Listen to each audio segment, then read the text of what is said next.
craven, torn apart by the greedy, weakened and exposed, forever on the defense.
How's it going, guys? Hope you're doing well. Let me know if you can hear me. There is probably going to be a bit of an echo here on this stream, so hopefully it's not too bad. We are in a bit of an empty room right now, so we got the soundproofing stuff, but it's not up quite yet. So how you guys doing? It's been a while, man. It's been what, like a little over a week? Let me know how the sound quality is. Is it tolerable? Hey, King Agizal, thank you so much for the donation, man, for the $2. And also to Lich109, saw the Discord. Sorry the move turned in and went so badly. Yeah, a little bit of drama with the move, actually. So, yeah, anyways, I'll give you guys updates over the course of the stream. But for now, we will be getting into some Warhammer, and it is indeed going to be the Wheel of Doom. So for each player in today's FFA, we will be spinning the wheel. Sounds good? All right, yeah. Very good. Very good, yeah. As long as the sound quality is at least, like, survivable. I'm in, like, an echo chamber right now, so no noticeable echo. All right, that's good. Right on. All right, sound is great. Good audio, no echoes. Hey, that worked out great. Perfect, perfect. So now we're going to start the process so the players can actually get their armies going. So for no Kane, no gain. Currently, I'm sure, well, based on the name, I would imagine he likes to play as Elves. So for the first Wheel of Doom, we shall spin it. And, of course, mirror matches, we will give the folks an opportunity to reroll. So, oh, dude, everybody loves the Beastmen. All right. So, Beastmen for Cade. The elf player gets the Beastmen. Pretty unfortunate start for him. Zachary, thank you so much for becoming a member. Welcome to the Dukes of Haggard. I think the soundboard works. Let's go ahead and give you a good old Palpatine laugh. There you go. I don't have any speakers set up right now, so I can't hear anything. So, thank you so much, Zachary, for becoming a member here on the channel. So, No Cane, No Gain is going to be Beastmen. And Lambie, he does have Bretonnia as his icon here. So, let's see what we get for him. And now we're going to spin the wheel. Here, someone in chat's like, poor guy. Oh, my God. Norsca. All right, this is fun. This is a fun one. For Lambie, it's Norsca. So we have Beastmen versus Norsca here in our first matchup. Yeah, Chase is all hyped. I know it's a really weird time for a stream, but I will be streaming over the next couple days. I've actually run out of reserve videos to post up on the channel, so we're just going to be going in balls deep with streams over the next few days. Yeah, should be fun. We're on the Summer Song. It doesn't really matter what map we're on. These are both rush factions that aren't really going to be abusing terrain too much, so we're pretty comfy. Yes, good, Anakin, good. Zachary was worth every penny, huh? The Palpatine laugh. So yeah, this is what's cracking. We were in Los Angeles, California, right? We didn't like it there. And basically, we found a house in the town we wanted to move. And we went and looked at the house, and, on the surface, everything looked fine. Like, cursory inspections, like, everything was cool. No problems. As far as, the naked eye could see, if you're someone who's not, like, a professional, right? So, long story short, we moved. You guys, of course, heard about that. So, we moved in, like, a week ago, give or take, maybe, like, 6 or 7 days ago. And we get to the property. And after living there a couple days, we start to notice, like, some like there's certain rooms in the house that like I'm pretty sensitive with allergies. If I would stay in that room, I just immediately got a headache, and would like have like chest tightness and things like that. So we're pretty sure there's some issues in the house. And one of our neighbors told us actually that the house used to actually be like a place where I guess some dealers used to live or something. It's crazy. So long story short, we worked it out with the rental or the property managers that they're going to let us out of the lease and just let us leave. But so we have to move again. We're currently in the house that we're planning on leaving, but we are going to be moving again this week. So we literally have to like move again on Monday or Tuesday and find another place within like the next few days. It's going to be hellish, but it's been quite an ordeal for sure. Jesus, man. Yeah. Horrible week. But nonetheless, it's good to be back with you guys hanging out. I know. Thank you, Bentley, for the happy birthday wishes. Where is the Fey double paladin option to this faction, says Lambie. Oh, I love it. So you're getting happy birthday for my birthday? Yeah. It's Lady Turn's birthday tomorrow. So we'll maybe we'll do a late night stream and you guys can all wish her happy birthday. We'll see. Yeah, no, it's really screwed for sure. And like, look, we could go and like, so we complained about the problems, right? So they send out this person to investigate, and he spends like 5 minutes like checking one tile on the floor and just leaves and claims everything's fine, right? So in order to counter that, we would have to bring in our own guy and pay money out of pocket to prove them wrong. And then like from there, it's a really like nasty process. So we're just like, dude, just let us out of the lease. And they agreed. And yeah, so thankfully they're going to give us our deposit and rent back. So, and we're just going to go somewhere else. But it's just such a nightmare, dude. Yeah, such a nightmare. Yeah, seriously. You see, Space Surgeon knows. The wise doctor here in chat. And yeah, so once we get back to like a regular routine and I'm like settled in somewhere, dude, we're going to be streaming like every day. We're going to be streaming every day. Yeah, it's going to be fun. Oh man, thank you so much, Mr. Pig, donating $100. Holy shit, man, that's super generous. And I mean, that helps a lot. Thank you so much. And King Adjazal as well says sorry for the tough week. It's okay. We'll get through it, Sigmar prevailed, and so too shall we. Dude, I don't even know. They usually when a property has that kind of history, they're supposed to tell you about that before you rent it. But they didn't tell us. The neighbors across the street told us. They're like, yeah, when the previous people were moving out, they were like throwing out a bunch of like huge fans and like barrels and shit and like into the dumpster. And we're like, oh, lovely. So yeah, like, and obviously the property manager's like, oh, we didn't know anything. Oh my God. Oh no. What a freaking joke, man. Anyways, we're getting out of here, so it's all good. No house tour? I know. Dude, Space Surgeon, you are MD in chat. Again, Mr. Pig, thank you so much for your support, man. Helps a lot. Helps a lot. Yeah, it's crazy. You got to be careful because on the surface, this place looked totally fine. Like literally no telltale signs. Yeah, it's wild, wild shit. You could always move in with me, Turin. Sorry for the rough transition. Where are you at, Trusty? Do you live in the same town we're trying to move? Yeah. Yeah, so we'll see. Trusty, thanks again, man, for the donation. Appreciate that. You guys are awesome, man. Thanks for supporting us through all this nonsense. Thank you, thank you. Yeah, classic capitalist move. Oh, man. Yeah, oh no, that's serious stuff, Hammerstad. I don't think it's like that kind of serious here, but, you know, yeah, we never know. It's just bad, so...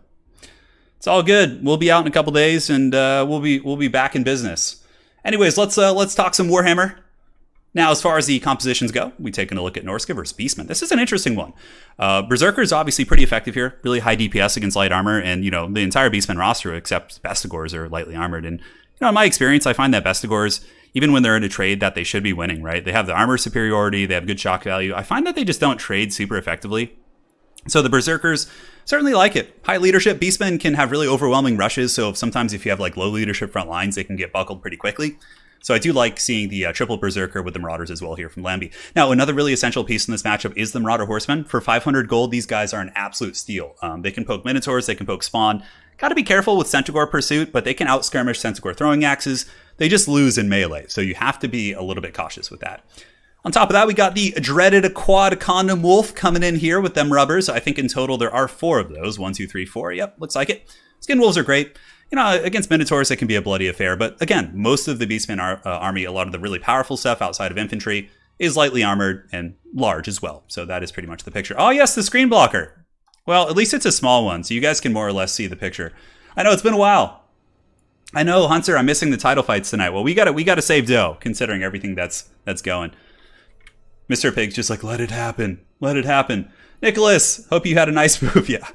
I'd love to watch, but it's 5 in the morning. Hey, no worries, man. Get some rest, and thank you so much for the donation there, bud. I really do appreciate that. And that's it. We do also have the big Wolfric and Firecaster. Now, for the Beastmen army, looks like it's going to be a combination of Raiders as well as some basic Ungor Herd, so the front line's going to get massacred pretty bad. On top of that, the Minotaurs with shields probably won't trade super effectively with Skin Wolves.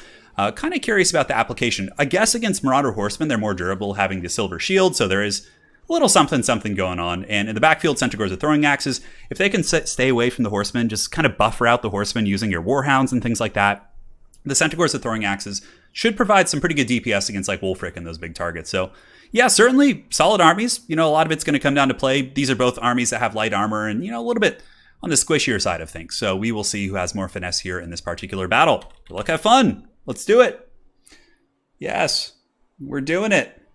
Sean Pullman. Hey, man, I'm completely feel for you. I also just recently moved from a place where my allergies were ruining my life. I hope this helps. And happy birthday. Dude, thank you so much, Sean. Holy shit, man. That is so generous. Is that the Pittsburgh Penguins? Is that Penguins? Penguins hockey? Yeah, I think so. I used to play hockey when I was young, man. Way back in the day. Sean, thank you so much. You guys are way too generous. We've had a couple of huge donations tonight. Thank you guys. It really does help us get through these dire times indeed.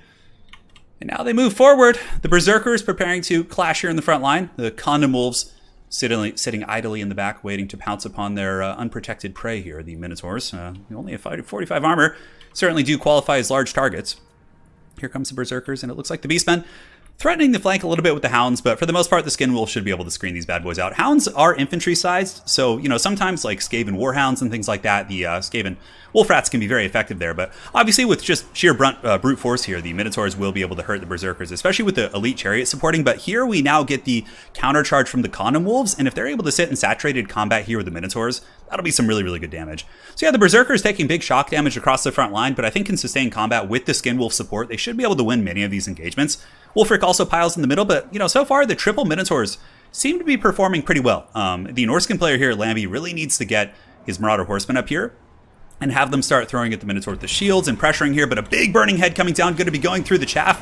And if that Burning Head can clear out those spears, that is really going to open the way for the Norskins to kind of bully this, because without spear support, Minotaurs and monstrous infantry in general really do not like fighting without ground support. And you can see now that the Minotaurs are going to lose this fight. And the big problem with that situation is that the Skinwolves will probably be able to chase them off the battlefield, and will also have the opportunity to kind of regenerate here in that situation. Now back in the center, it looks like Berserkers and Skinwolves having a very, very even trade, despite Morkr the Shadowgate being there. But Morkr actually takes out the Berserkers with the Spirit Essence of Chaos. So he gets that going, and looks like it might be able to turn the tide for the Beastmen here in the middle, as that Spawn Summon really pays some huge dividends. Now, a relatively decent situation here in the backfield. We do have the Beastmen Warhounds actually chasing down the Marauder Horsemen. And this is pretty damn good for sure. The Horsemen, instead of using the Horsemen, right, to go after the Minotaurs and those really high-value targets like the Butchers of Kalkengard, they're stuck back here dealing with Warhounds, which if all three of them countercharge, they might be able to win, but this is actually a really good situation for the Beastmen. Now, Bounce of Power is actually a little bit Norscan favored here, and that is not a good sign for the Beastmen. Especially considering the Beastmen do have a couple spawns here in the battlefield, right? You have the Chaos Spawn. I believe the other spawn unit may have been used earlier in the battle. No, it looks like it was just used right now from the Staff of Ruinous Corruption. So the Beastmen have kind of used all of their tricks. Yet Norsca still seems to be doing okay with their Condom Wolves as well as Wolfric in okay shape. But again, you know, over here we do have the Warhounds in really good pursuit here. This could be a big value train. If these Chaos Warhounds from No Cane, No Gain do bounce over here and go after the Skinwolves and, you know, assault these 8 models, chase them off the battlefield, continue to pressure 1,000 gold worth of horsemen off the battlefield, that could be potentially a really good turning of the tide. Now, this is really big value for the Beastmen. 2 units of Centaurs with throwing axes, almost no pressure on them, sitting, throwing at Wolfric unimpeded. Now, good response from Norsca. They do get the Condom Wolves that were kind of embroiled in combat here in the center mass. They bounce them out and they start attacking these Centaurs with throwing axes, which is really essential. Wolfric is going to need to carry this game, and look at that. Oh, he actually did he bring the double caster? No, he just brought a Wildcaster, okay. Because you can do that with Beastmen. You can go Morkr for spawn summons, you can go a Manticore summon, and you can go a Cygor summon, and shit just gets absolutely hog wild. So there's a couple ways for that to go. Anyways, looks like Seafang coming down. This is going to be a nice one. Should go right through the Ungor Raiders here. That was a beauty right there. Nice stuff, doing about 60% damage. That alone might be able to break them. They're at -1 leadership right now. They're broken, and Big Chungus himself is coming in with his big old tusks, and oh boy, he's getting in there. That's some nice juicy damage. So Bounce of Power is relatively even. It's close-ish. I would say a little bit probably in Norsca's favor at this point. I mean, if Wolfric can be taken down by some means, maybe the Cygor can get some damage in there. If the Centaurs at throwing axes can kind of re-rally themselves, I don't even know where they are. They might have gotten hunted. Yeah, it looks like 1 unit's right here, but there are 32 Berserkers chopping into them. That's going to be a big problem, right? Because, like, looking at what the Beastmen have left on the table, I mean, Morkr is going to get absolutely stomped out by Wolfric. That is going to be a really bad situation for him, especially with Hunter of Champions. Suddenly his melee defense is probably close to 0. Yeah, it's actually at 5, which is really brutal. And the Cygor is doing good. You know, Call of Violence keeping the leadership okay here on Morkr, so he doesn't kind of break and run. But, you know, that cow is tough to break. But, yeah, Condom Wolf swarming in, Berserker swarming in. There's just too many variables going well here for the forces of Norsca. On top of that, you know, the Beastmen might have one more summon in the back pocket, and that's pretty nice, actually. You can see that Wolfric here is getting a little bit beat up. I mean, maybe there could be a miracle comeback if Wolfric somehow dies, and, you know, the Beastmen do have the opportunity to actually chase him off the battlefield with proper play. No Cane, No Gain can grab these Centaurs and chase him down. I mean, 700 HP, -8 leadership, and Morkr's healing. Could this be the dreaded comeback? I don't know. There's a lot of Condom Wolves around, but Morkr is very tough to kill. There are Berserkers. Yeah, there's a lot. 61 Berserkers right here. That is no joke. That is a serious amount of punch. And despite the Bounce of Power looking pretty heavily Norscan favored, I have seen Morkr win some absurd games, especially since the Beastmen still have some opportunities for cycle charging. He probably wants to get these Marauder Horsemen that still have pretty good ammunition and focus down these Centaurs with throwing axes. He needs to get rid of the mobility to make sure he's not cycle charged and kind of pressured in that way. So we'll see how that goes. Now, ooh, this is big. Ungor Raiders coming back in. That it's going to give some nice stopping power against some Marauders here. And if the Beastmen can use all of this ammo, man, that's going to be really strong. Look, Morkr's getting away as well. We have Terror Routes coming down here on these Skinwolves. Those bad boys are getting broken off, and a nice rear charge coming in. Are the Beastmen going to be able to pull some witchcraft and get back in this game? Cygor is going to go to its second tier, I think, of Degeneration right now. It looks like it's going to be switching to Orange tier in just a second. So the Cygor has, give or take, maybe like 20 seconds left, 30 seconds. I can't really remember the exact time. We will see. Marauder Horsemen pushing out, going after the Ungor Spearman herds right here, and the Ungor Raiders now. Going to be moving in a little bit danger close, though. But, yeah, I mean, how many Berserkers are we sitting on here? So we got Condom Wolves, we got 8, 16 in total, 35 Berserkers. We got Poison Hounds coming back as well. And now that the Cygor is gone, yeah, Morkr is getting surrounded. He's being circle beaten for sure. His couch is being stomped 100%. And that bad boy is going to be going down. It looks like, yeah, he's wavering. The Cygor has fallen as well. Army losses may be the crux here in this game, as it looks like it should be kicking in relatively soon. Yeah, here comes some more Marauder Horsemen. A nice rear charge here should be able to polish off the Ungor Raiders. But it seems like, yeah, Berserkers, man, leadership's pretty solid considering their current state. 31 leadership, that is going to be it. GG, well played, an awesome scrap. And again, Sean Pullman, thank you so much for that donation, man. Super generous. Thank you to Human Boy. Yes, yes, Clan Pestilence will be punished for your house. They're probably the culprits, to be honest. But thank you so much, Human Boy. I appreciate the support from the Skaven Empire. And from Keenan, thank you for the fiber. Good stuff. It was a good match indeed. A very close scrap. And there you have it. Are these tournament games? No, this is just a King of the Hill. So basically, the players are forced to play factions they don't normally play. I just spin a wheel and that decides their faction. Yeah. It was a good game. It was a very, very well played game. Both players played awesome. I mean, that was super even. It was a long, scrappy battle. And big performers on the Beastmen army. Yeah, Minotaurs kind of struggled to pay for themselves. None of them even got over 1,000 gold. Centaur throwing axes were really good. 1,300 got to sit on Wolfric. Wolfric, of course, did pretty nice. 2,400 on that bad boy. And the Condom Wolves were really persistent. They kept coming back and, trying to wrap up their opposition. Villain, man, holy shit. It's a big donation, right? Let's go. Hey, Turin, been a long-time subscriber. Gameplay question. I often lose track of my units in the middle of battle and feel like I'm playing slowly. Any tips to help up speed in micro and macro play? Looking forward to Total War Warhammer 3 coverage. So there's kind of like, micro and awareness. For me, a lot of it is like clarity, like having a clear mind, like going into the game, like being awake, being alert, being well fed, like a lot of things you would do for like an athletic competition if you really want to kind of take it to the next level. On top of that, I kind of have like a bit of an internal metronome, right? Where like every couple seconds when the metronome ticks, I'm checking something else. I'm like constantly like tick, tock. And every time it goes, I'm looking at a different unit on the battlefield. And you kind of get into that habit where like your brain is in this rhythm of evaluating everything on the battlefield. Okay, my cavalry, my infantry, my magic, my cavalry, my infantry, my magic. And you mix your lord in there, whatever else your army has. That's kind of but again, I've been playing competitive RTS games since I was like 8 years old. So a lot of it is experience, but I have this method where I just cycle through every unit type. In my brain, I categorize them by what they are, and I'm just like cycling through each one. Obviously, I don't know. It's hard to say. And Keenan, man, dude, thank you so much for the 100 Canadian bucks. You guys are aces, man. We lost a lot of money in this move, and this is super helpful. Thank you guys so much. I don't see any more message there, but holy shit, man. Villain, Keenan, you guys are out of control. Big night indeed. Dude, thank you so much. I appreciate that, guys. Thank you, man. Holy shit. You're gonna make Wookie and I cry. All right, we got who is this? Is this someone we know? Is it Dactor? Oh, I think it's Dactor. All right. He is here. The Dark Lord Dactor. We'll go on Storm Demon. And let's go ahead and get the wheel going. Obviously, that's the whole point of the stream, right? Thank you guys so much. Man. Yeah, I know. Hot chat tonight. Thank you so much, guys. All right, so let's go ahead and spin this bad boy. This is going to be for Dactor, so let's see what he gets. Dactor's pretty good at most factions he plays. Tomb Kings for Dactor, okay. So Tomb Kings, Dactor. And now for Lambie, let's see what he gets. We're going to spin the Wheel of Doom. Here we go. And we get High Elves. Okay, that's actually a pretty good matchup. High Elves for Lambie. So Tomb Kings versus High Elves here in this battle. Meloria, thank you so much for the donation. $50, dude, Jesus. Happy birthday, Turin. I just recently got some tax and stimulus money. Just thought I might share and love a bit. Thank you, man. Your videos are always a bright spot in terrible times. But I was wondering if you ever thought about homebrew lore for your 40k Nurgle boys. Yeah, I kind of have to an extent. Although my Nurgle army in tabletop has a super generic painting style. Yeah, if I were to come up with like a homebrew for my Nurgle guys, though, Meloria, it would be something pertaining to like the Grim Reaper. Because my Empire army that I'm painting for Warhammer Fantasy is kind of like Knights of More Grim Reaper themed. Like they have tombstones on their bases and things like that. So yeah, probably like a Grim Reaper aesthetic.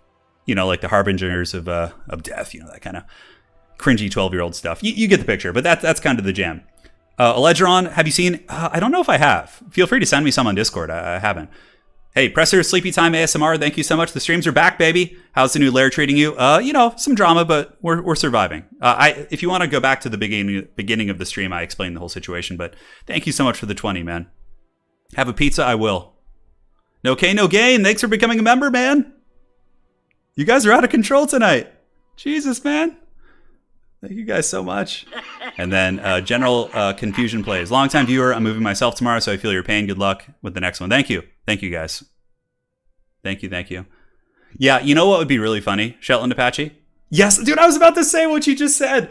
Every unit in my Nurgle Death Guard army, just get like a tiny little face mask, you know, like one of those like, you know, just typical hospital ones and just put it on every unit. That'd be so funny. Oh my God. Yeah, that'd be wild. We'll see. We will see. All right, so we got Tomb Kings versus High Elves here in this battle. Let's see what the players are saying. I guess there's a slightly worse Fey double Paladin in this faction. Yeah, you can go Larry double Noble if you want. It's not as good as Fey because there's no Mortis engine, but it's certainly not bad. How's Wookie doing? He's doing good. He's just sleeping, hanging out with Lady Turin, living his best life. You know how it is. You know how it is. Thanks, guys, for the blocker warnings. And man, thank you guys so much for your generous donations tonight. It really means a lot. Thank you so much, guys. All praise Ratdos. Yeah. You know, the one thing that is good about the new place that we're going to be leaving this new place on Monday or Tuesday, but the one thing that is good about it is the internet is really good in this area. Like in Los Angeles, the best upload speed I could get would be like 20, and it was super laggy and would cut out all the time. But in this area, I get a pretty consistent 40 upload speed, and there doesn't seem to be any lag issues from all the testing I've done. So there's definitely some good stuff, and we're staying in the same area.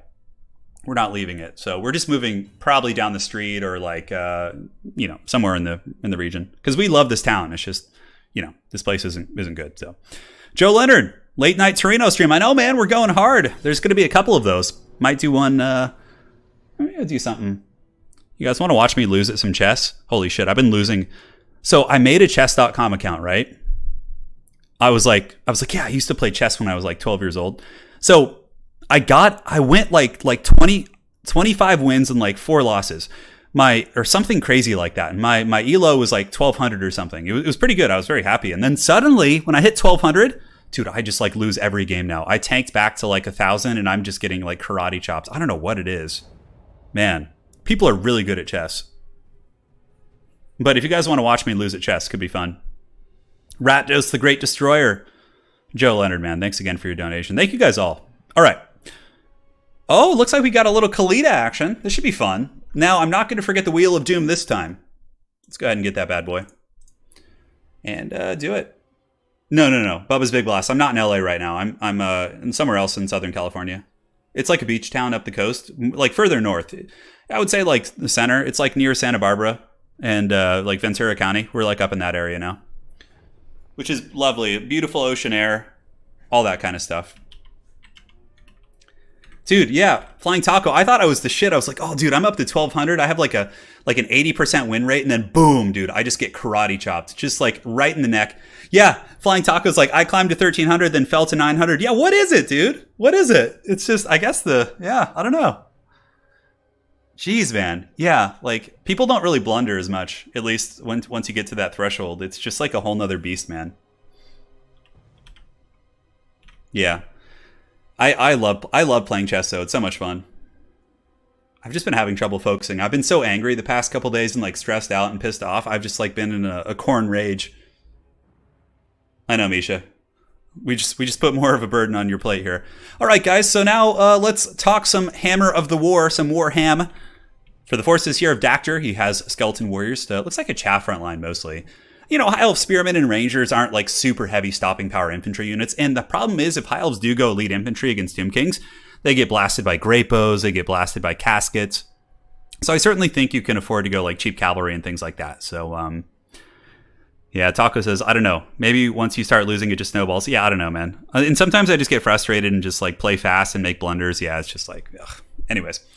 We got Nehakar Horsemen on the flanks. Pretty good. They will lose to Silverhelms and probably to, I don't know how they do against Reavers in a head-to-head. They probably win that, actually, just based on leadership. Hard to say. Definitely not Skeleton Warriors.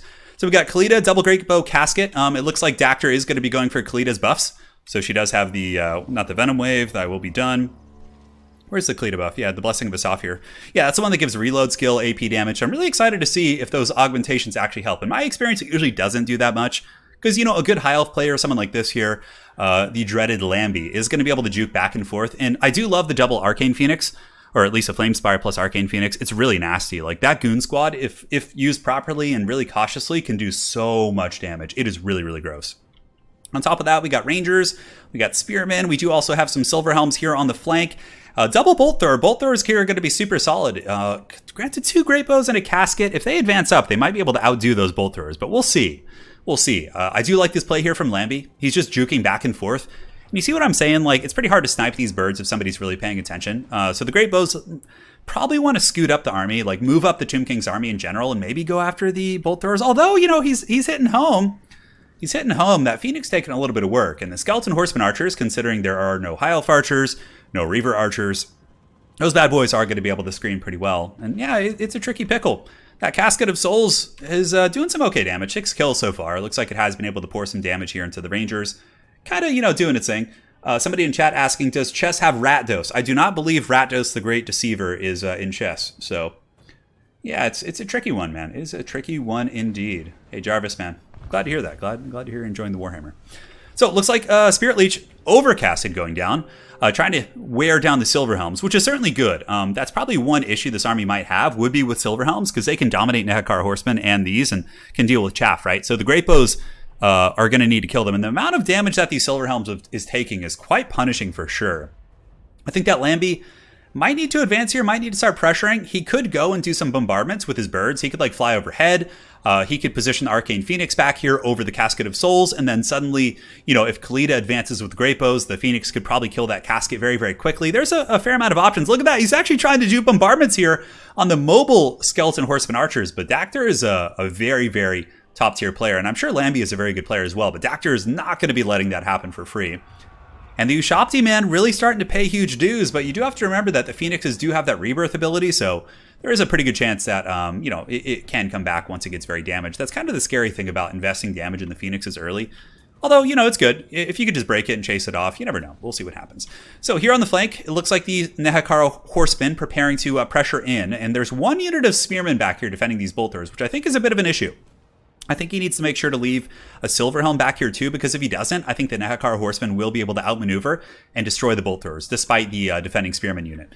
Looks like there was some sort of a Flock of Doom going down here, I think on top of the 2 skeleton units, and now the Bolt Throwers are starting to do very well. The Bolt Throwers are blasting into the Great Bows back here. It looks like they've lost 3 models in total, give or take. You can see here, yeah, they're down to 6 from 9, so that certainly feels quite good. But man, oh man, this bird's getting real beat up, man. Might want to just take that Arcane Phoenix and chill it back here, or maybe send it in and try and get it to proc. Dactyr's backfield is pretty open. I mean, he's got a lot of targets back here that the Phoenixes should be going after right now. So I think it's a pretty substantial misplay. I think Teclis and the bird should be back here attacking these targets in the backfield, and then he should be using a Silver Helm to defend here, because just like I said, like, you know, Nehekar Horsemen are quote-unquote unbreakable because they're undead. So that means they're going to be able to sit here. They're going to, you know, keep this offline, maybe even route them. And yeah, the birds are going to come back here and kill them, but they're a very sticky unit. And that's why Nehekar Horsemen are so cost effective. 650 gold, you're getting 32 melee defense, 38 weapon strength, so really, really good at killing like lightly armored chaff units. For example, this Bolt Thrower crew, but Lambie does do a good job of pulling back and salvaging that crew and will be able to wipe out that unit of Nehekar Horsemen completely. Silver Helms chasing down Horsemen here, and on the far side, you can see the Silver Helms have been able to dominate that Nehekar Horsemen, so that's going pretty well, but believe it or not, despite having a better quality front line, the High Elves do lose because they're committing so many resources to trying to deal with the Tomb King skirmishers that suddenly the Haggard Skeleton Warriors backed up here by Kalita are going to be able to break through the front line, but oh no, guys. Oh, this is tricky. So now Kindle Flame is active, Kalita is weak to fire damage, and the double Flame Pigeon is coming in. This could be a lot of damage. Enfeebling Foe active as well, but I think Dactyr is going to respond pretty quick here. Yeah, it looks like it. Oh, but man, Kalita's really getting whooped on pretty good.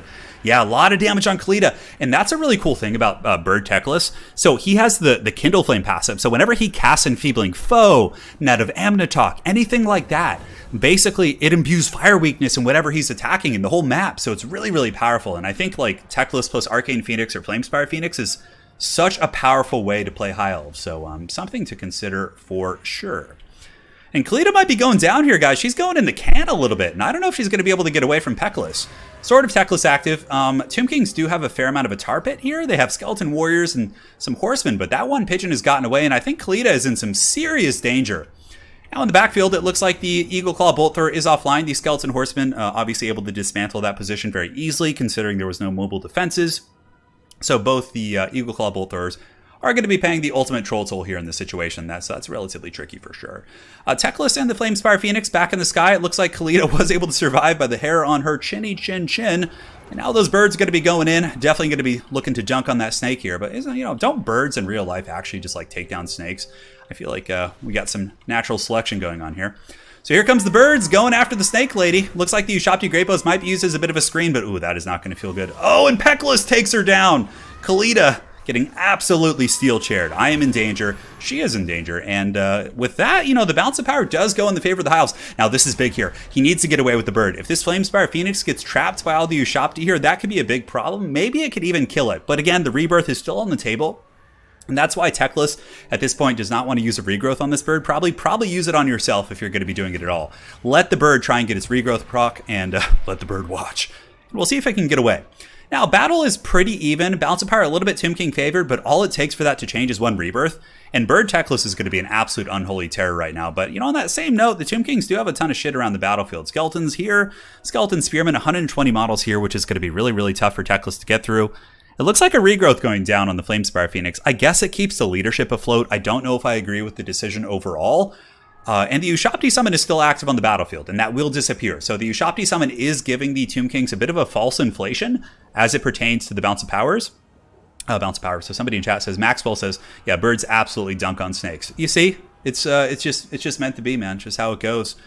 So one bird up in the sky, the other one as well, dropping some hot loads here onto the Chosen of the Gods. Not going to do much damage, but on that note, Lambie really sending a message that he's here to stay and he is not messing around. So what would probably be a really strong play here is to split up your birds. So if Lambie were to get one bird, go after the Ushapti Grapos here, get the other bird, go after the Casket of Souls, and force Dactyr to kind of have to react to them both. It looks like, yeah, a nice little Flamespire bomb right there. It does hit the Nedakar Horsemen, helps to crumple some of these skeletons, and it looks like Pekkalis is going to be landing here.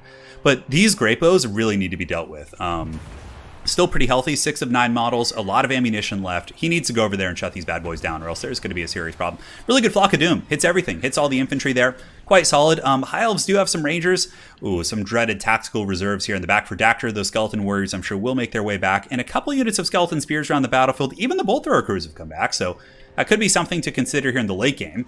And now the birds are moving in. They are here to take down the Ushapti Grapos, but the Nedakar Horsemen with a very good intercept. But they will be crumbling.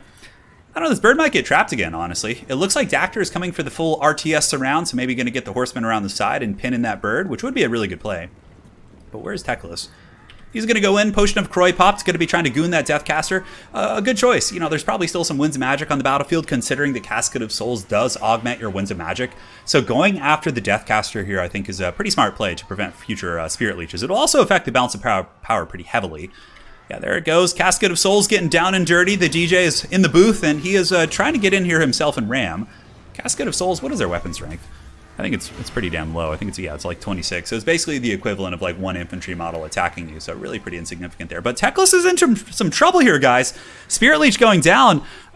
Sort of Techless maybe, but he's at 400 leadership. And Techless on Arcane Phoenix does not get rebirth. So the Techless getting trapped here is a big problem, and I think that's going to seal the deal. I think Dactyr is going to pull this one out, and it looks like he was in a little bit of trouble. So very, very well played there. So the dreaded Techless is down for the count. 132 HP. He's pretty much going to be a non-factor here in this game from here on out. I don't know if he's healing capped yet. Let's go and double check that. No, he's got some room, so maybe if he got away, I don't know. Looks like the Arcane Phoenix is going to be trying to drop some business here, but there's not too many good targets, honestly. It's just a couple Nedakar Horsemen. 107 leadership. I mean, is Techless going to kind of weasel his way out of this one? It looks like he's trying. Yeah, he's trying to get away, but the Ushapti are going to casket. The casket is ramming this thing in the back. Okay, Techless gets away. Now, if he comes back, he could have enough for a regrowth. He could have a Potion of Croy off cooldown. These are things that could actually bring the High Elves back in this game, which would be absolutely insane. It's not likely, though, considering the Ushapti Grapos should be able to kind of happily prod him off the battlefield. Ooh, beautiful Spirit Leech right there. 95 leadership. And it looks like Techless is down. He tumbles off his bird. The tragic bird has fallen. KOTH has been avenged, my friends. And yeah, let's see what's cracking here. Arcane Phoenix flying around. No rebirth. Got to go in for one last goon. Does hit the Undead Caster there. But with that, Dactyr is going to be taking over the throne. Dactyr is now the king of the hill. And he's doing well, man. Dactyr not messing around. Showing us that Kalita does have teeth. Well, I guess Kalita didn't really do much. I think Dactyr just won with his horsemen, honestly. His like archer play and his Nakar horseman play was really good. Kalita got 700 value. She tried. Great bows. Wow, 3,400 value on these great bows. That is some serious stuff. And the Casket of Souls about 1,000. Incredible. Teclis, about 1,600, give or take. And yeah, the birds did good. Didn't quite pay for themselves, obviously, but he was on the losing end of things, so you can't expect them to do too much. GG, well played. Great game there. Great game. So GG, well played. It was a great scrap indeed. So next map. So anyone's welcome to join. It's just first come, first serve. So I'm not doing an organized one tonight. It's we're just getting a little bit ham here. So let's get the Wheel of Doom up. And we need to also set up the score. So let's go ahead and do this. Boom, boom. This is from ye old King of the Hills. The days, it's been a while. That King of the Hill was like probably from like 2 months ago. So current King of the Hill, Dactyr. Oh, why is it all uppercase? Dactyr with 1. And up here we have Dactyr as well. J Phoenix doing very well on the previous stream we had. And we're good. So now we're just chilling. Hanging out, enjoying each other's company. How you guys doing? Life treating you well? How do you register? This is just a first come, first serve, so whoever joins the lobby. So we got Black Phillip facing off against Dactyr. Uh-oh, we have a civil war between clanmates. This is like the Avengers Civil War. Who's Captain America? Who's Iron Man here? I was always on Captain America's side, in my humble opinion here. All right, let's spin the wheel. This is going to be for Dactyr. Captain America was like my favorite Avenger anyways. Tomb Kings again for Dactyr. So Dactyr, Tomb Kings. And now for Philip. Let's see what he gets. Yeah, Tomb Kings are a really good faction. They're super well balanced. Norsca, okay. Norsca for Phil. All right, should be fun. I from here on out will give the players the option for a reroll. Okay, so you guys can reroll if you want. I forgot to mention it earlier, but it's okay. Sorry guys, I'm a little bit out of it. Captain America is my favorite Avenger, so if you want. Okay. So both players want to reroll, so let's see if they get trolled even worse. They're just going to get like Beastmen and the sad cow sounds shall commence. So Dactyr's reroll here. All right. So Dactyr gets Tomb Kings again. Oh, TK. Oh my god. Dactyr is just not allowed to play anyone. And then for Philip, let's see if he gets someone different. Yeah. Chaos. Okay. Chaos for Phil. Let's do it. All right. So we got Tomb Kings versus Chaos. Should be fun. I think you can see some Archaon, some cool stuff. Yeah, that kind of thing. Well, guys, the dreaded rerolls have spoken. There's no dodging it at this point. We're in. And again, guys, just one more time, thank you guys all so much for your donations over the stream. There's been so many big ones, and it really does help a lot. Thank you guys so much. I'm going to get the sad Minecraft cow noises on my, as a matter of fact, hold on, guys. I'm going to be back in just a second. I'm going to get my notepad and make some notes here. Just 1 second.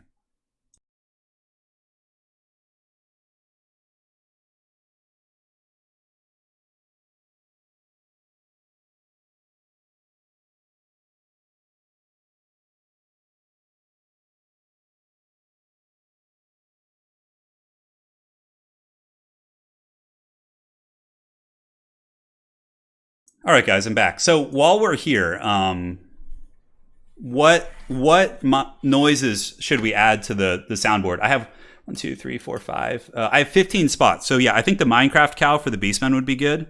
Is there any iconic sound clips that would be really fun? I'm trying to think. So we have the Palpatine cackle. That one's really good. I have Palpatine's cackle and I have the Do It. I think we keep both those, but everything else is fair game. Yeah. I don't know. We have to discuss this together. What would be really cool if in YouTube chat there was actually an upvote type thing.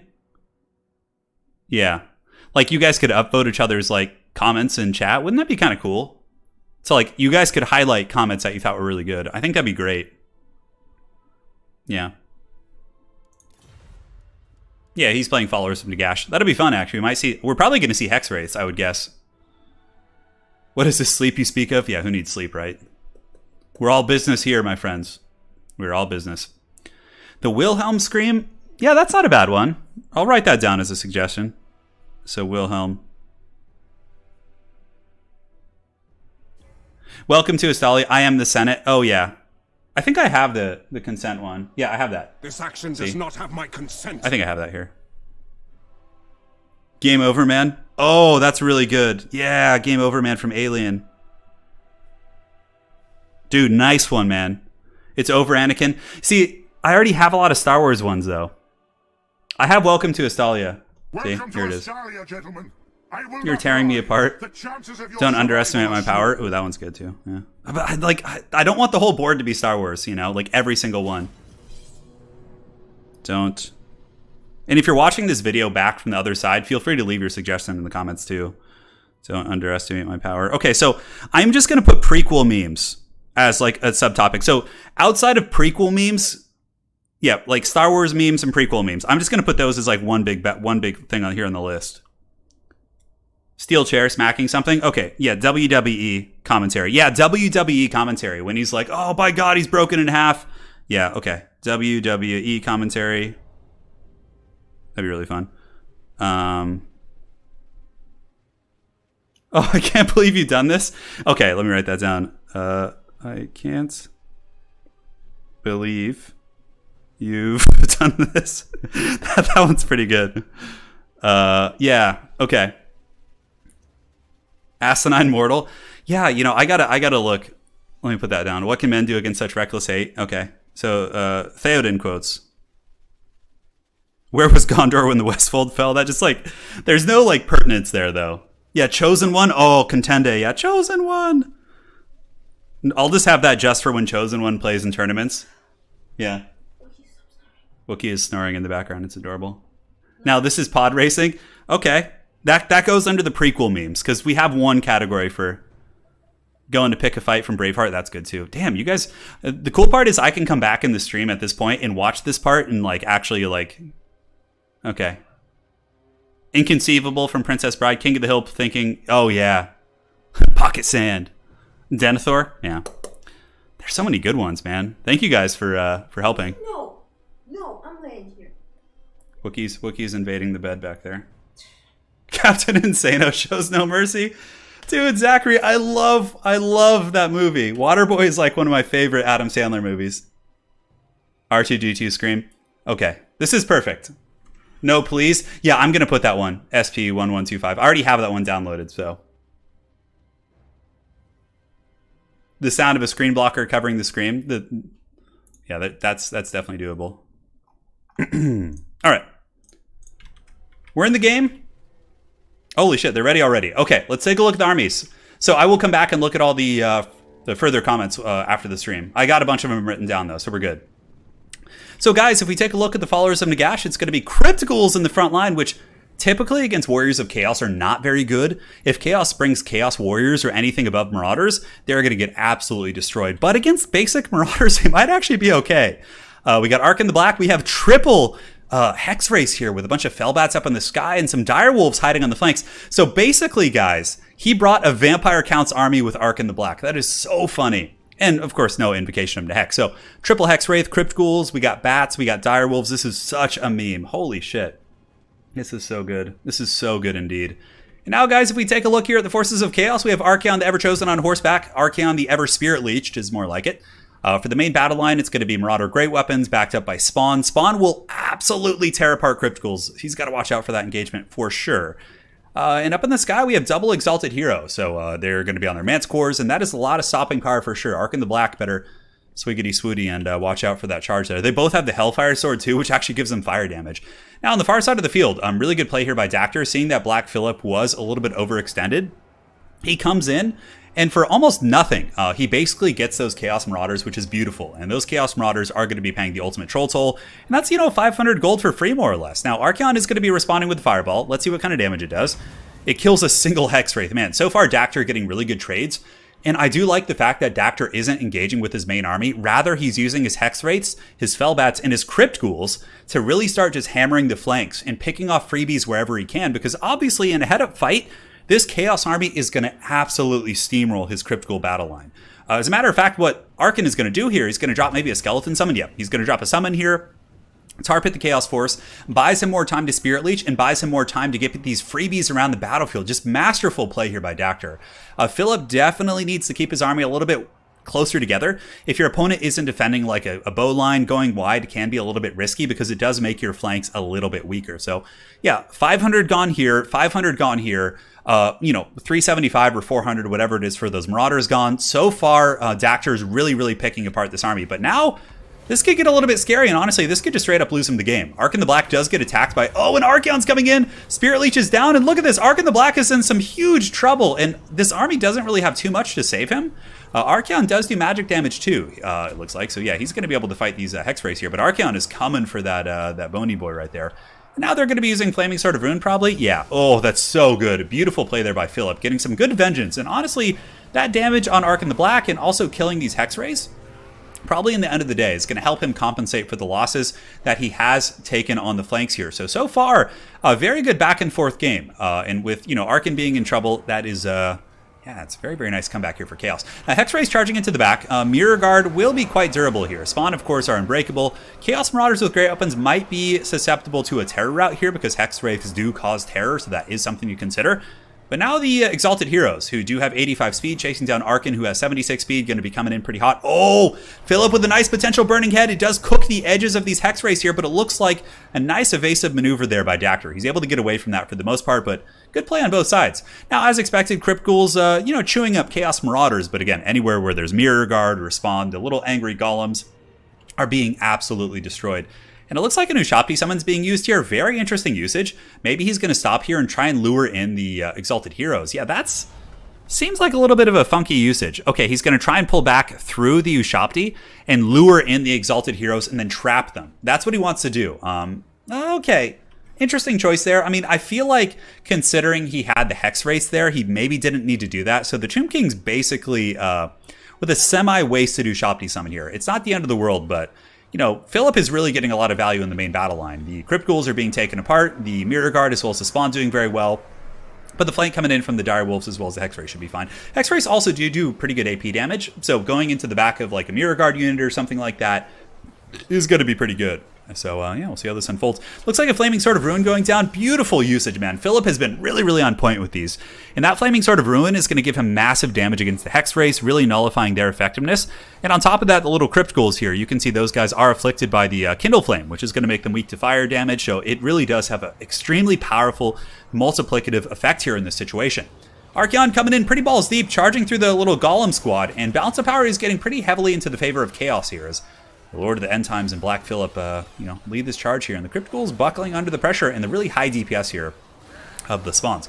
Now, obviously, Dactyr brought 100% a meme army. This army, just a complete meme. But he's doing pretty well with it considering the circumstances. His very early pick certainly got him off to a decent start, but as soon as Arkan started getting pressured by these big Chungus Exalted Heroes, it was pretty scary for sure. And look at this. Balance of Power massively going in the favor of Chaos as the Exalted Heroes, the Mirror Guard, all these big, scary, armored Chaos guys with spiky bits all over them start to really tear into this force and butter some serious bread indeed.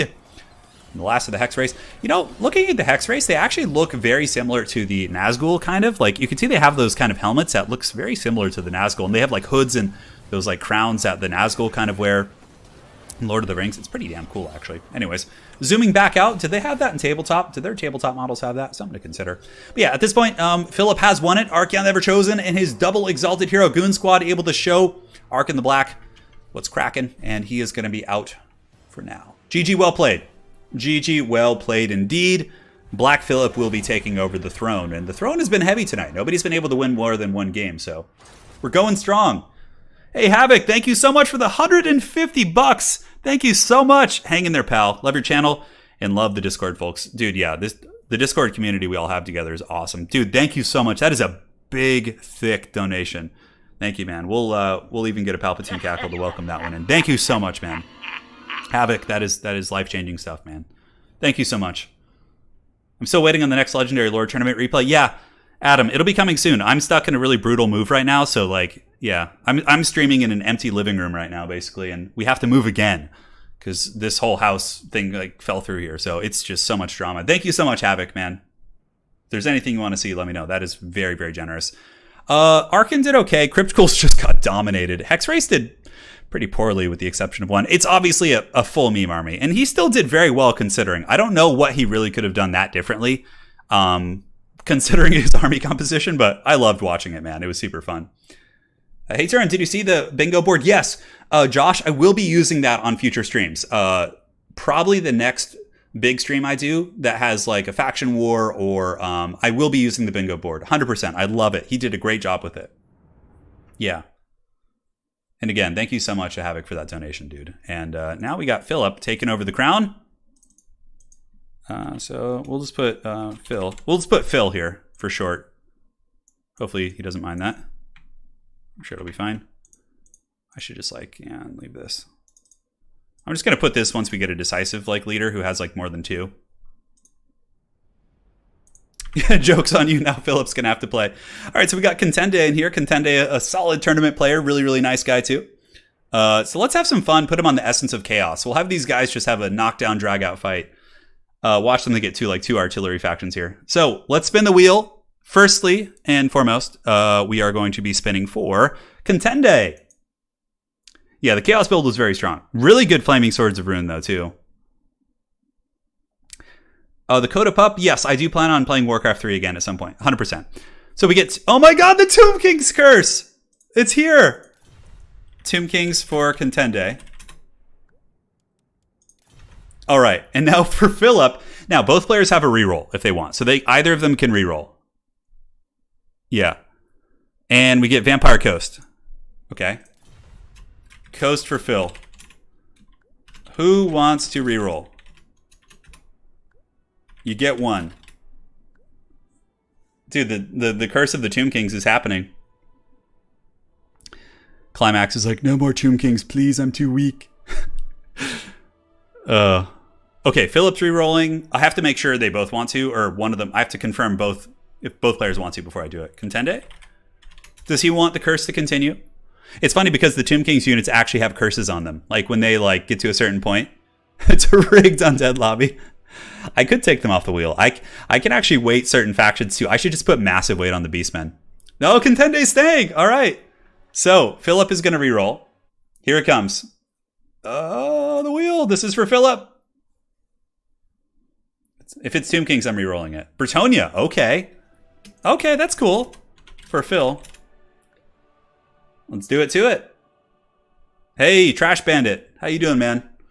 You got the raccoon picture? Yeah, that's fine.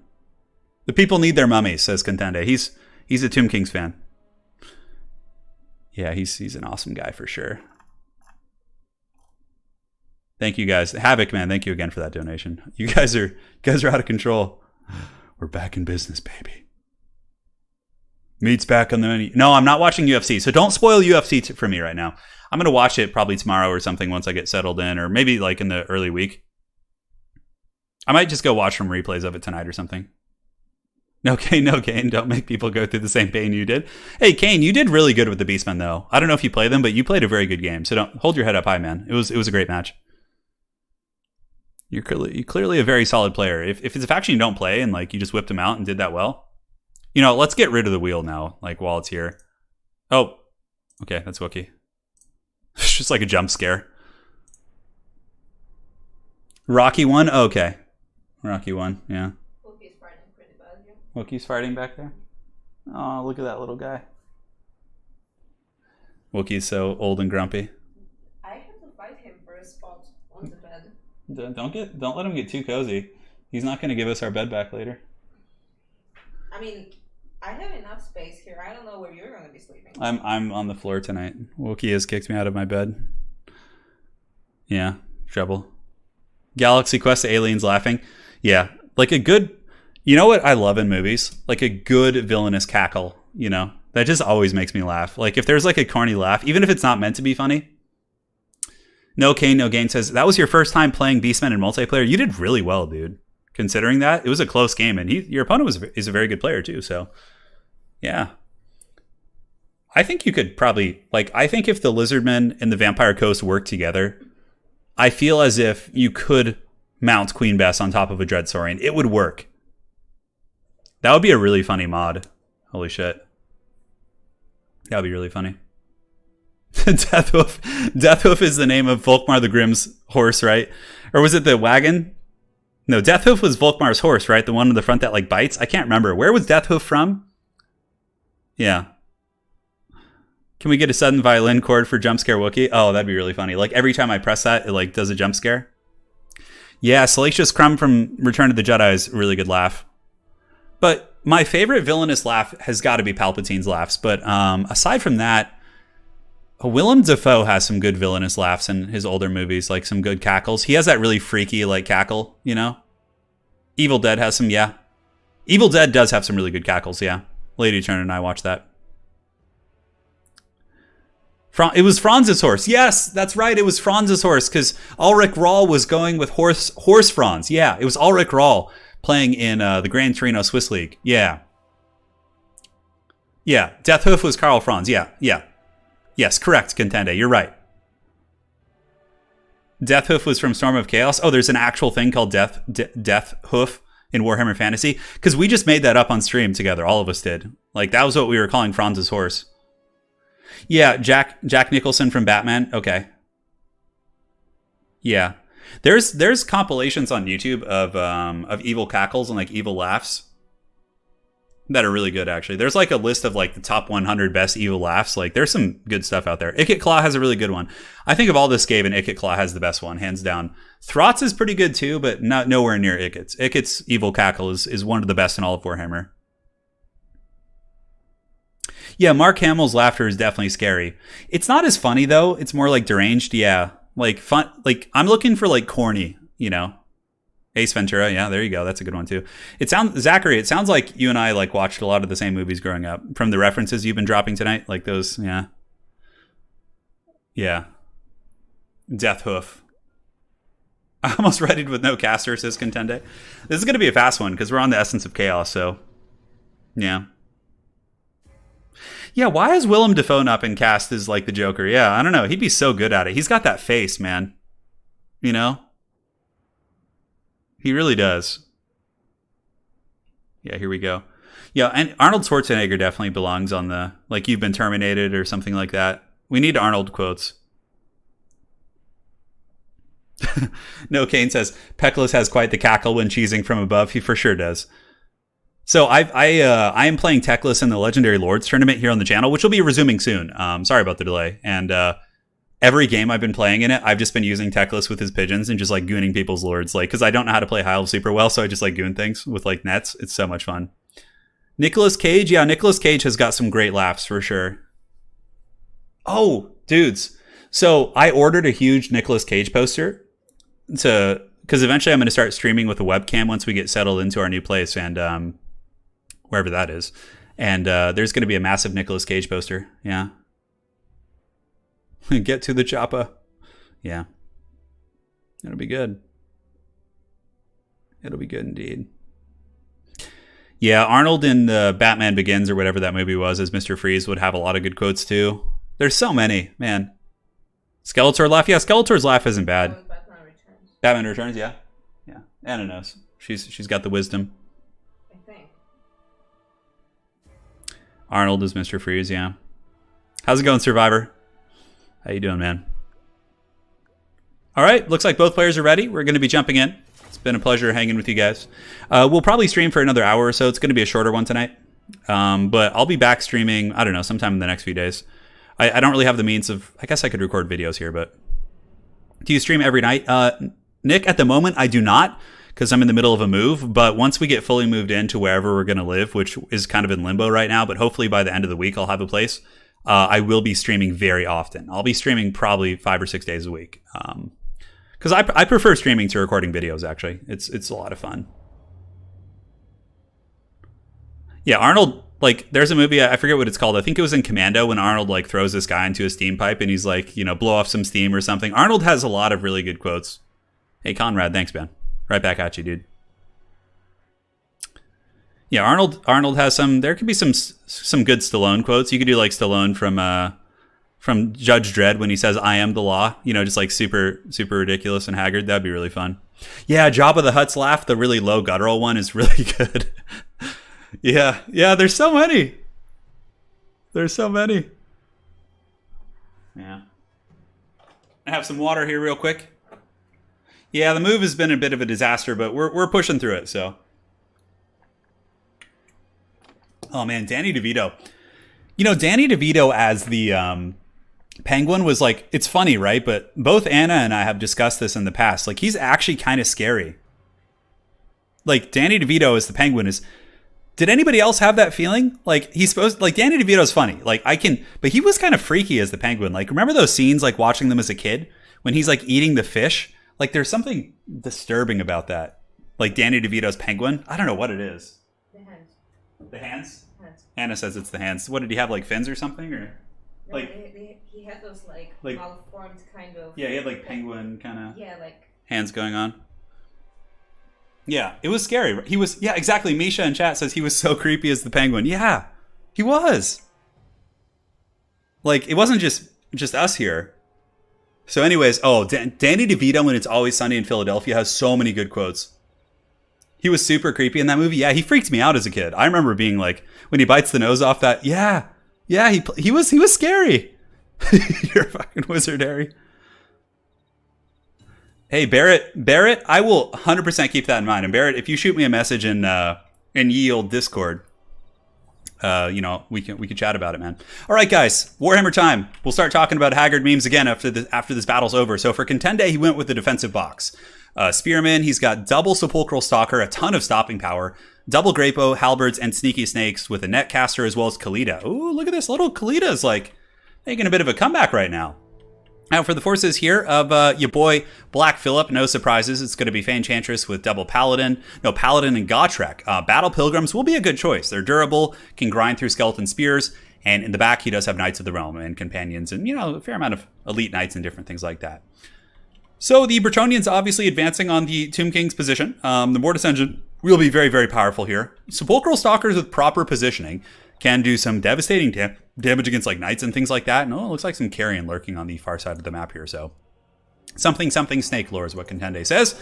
What are the Ushapti Grapo shooting? Right now, I don't know if the cavalry are quite in range, but the Ushapti Grapos 100%. If I were him, I would make sure to focus down the Knights of the Realm, not Knights of the Realm, but the Companions. Those are probably the biggest threat to his army, considering they can trade effectively with the Stalkers, with the Necropolis Knights, with Halberds back here. They have good trades across the board. Now, something that is a little bit scary here about this Tomb King's army, not for the Bretonnians, but for himself, is that his front line is very weak, so the Battle Pilgrims will eventually push through, and that's really going to corral the Sepulchral Stalkers and the Ushapti Grapos.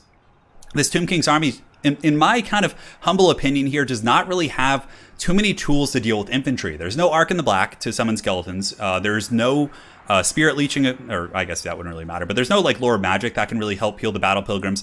Yeah, the skeletons will defeat peasant mobs. That's pretty much inevitable. But the Battle Pilgrims are going to be a huge issue when they do engage, and they are going to be able to do some work. So in order to kind of counterbalance that, what needs to happen from Contende is he needs to have a really dominating engagement with his Stalkers and with his cavalry, right? He needs these assets here in the backfield to absolutely dominate against the Companions. And this is a good start, honestly. Black Phillip with a little bit of a blunder here. He moves in the Companions to charge the back of Spearmen, and then that allows the Tomb Kings to net them down and countercharge with his own Necropolis Knights. All the while, the Sepulchral Stalkers are just going absolutely balls deep and just doing so much damage here. Absolute devastation as they really start to tear into those units right there. So we'll see how this unfurls. Now, Knights of the Realm charging in as well, but the problem is they're charging into the back of their own units, not going to get a square charge here, and this trade going very, very well for the Tomb Kings. But Gotrek, Fey-Enchantress, and that Paladin are going to be an absolute unholy nightmare to deal with. That is for sure, but honestly, this misplay over here with the big expensive knights, I mean, they were able to get away, but they really got like almost no value in return, right? So I think that, yeah, like that could give the Tomb Kings a big fighting chance here. But again, Paladin, Fey, and Gotrek are just so damn good against this Tomb King's army. Like, I don't see much in this list here from Contende that's going to be super effective against them. I guess Kalita with proper cycle charging can certainly beat up a Paladin, can snipe Fey-Enchantress. So I guess Kalita does have the tools to win this game here. So we'll see how that goes. It's going to be tricky. Now, Necropolis Knights getting a little bit worn down. There's no restores in the battlefield. Peasant Archers putting some firepower into them. And the Bretonnia Knights have rallied here. But as you can see, Battle Pilgrims are in good shape. The Beast Slayers are here, 78 over here. It looks like these Battle Pilgrims a little bit tattered. They might be fighting a multiple engagement here. It looks like, yeah, they were fighting a 2v1, so they're going to lose that. But another 80 Battle Pilgrims here cutting through the Nikesh's Scorpion Legion, and all of these Peasant Archers still shooting pretty happily here. But the Necropolis Knights, like, you don't want to be running with them.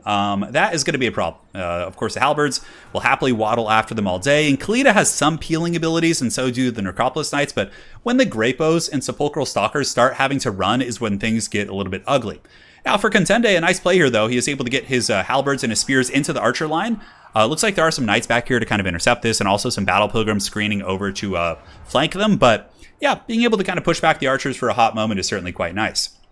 Pretty good net there as well. He's able to net down the Beast Slayers of Bastogne and the Necropolis Knights, as well as KOTH going to be getting in there. It is Snake City. Snakes on a battlefield. Snakes on a Warhammer 3. They're getting in there, and yeah, the Beast Slayers, there's no Samuel L. Jackson here to save them. They're going to be in some trouble.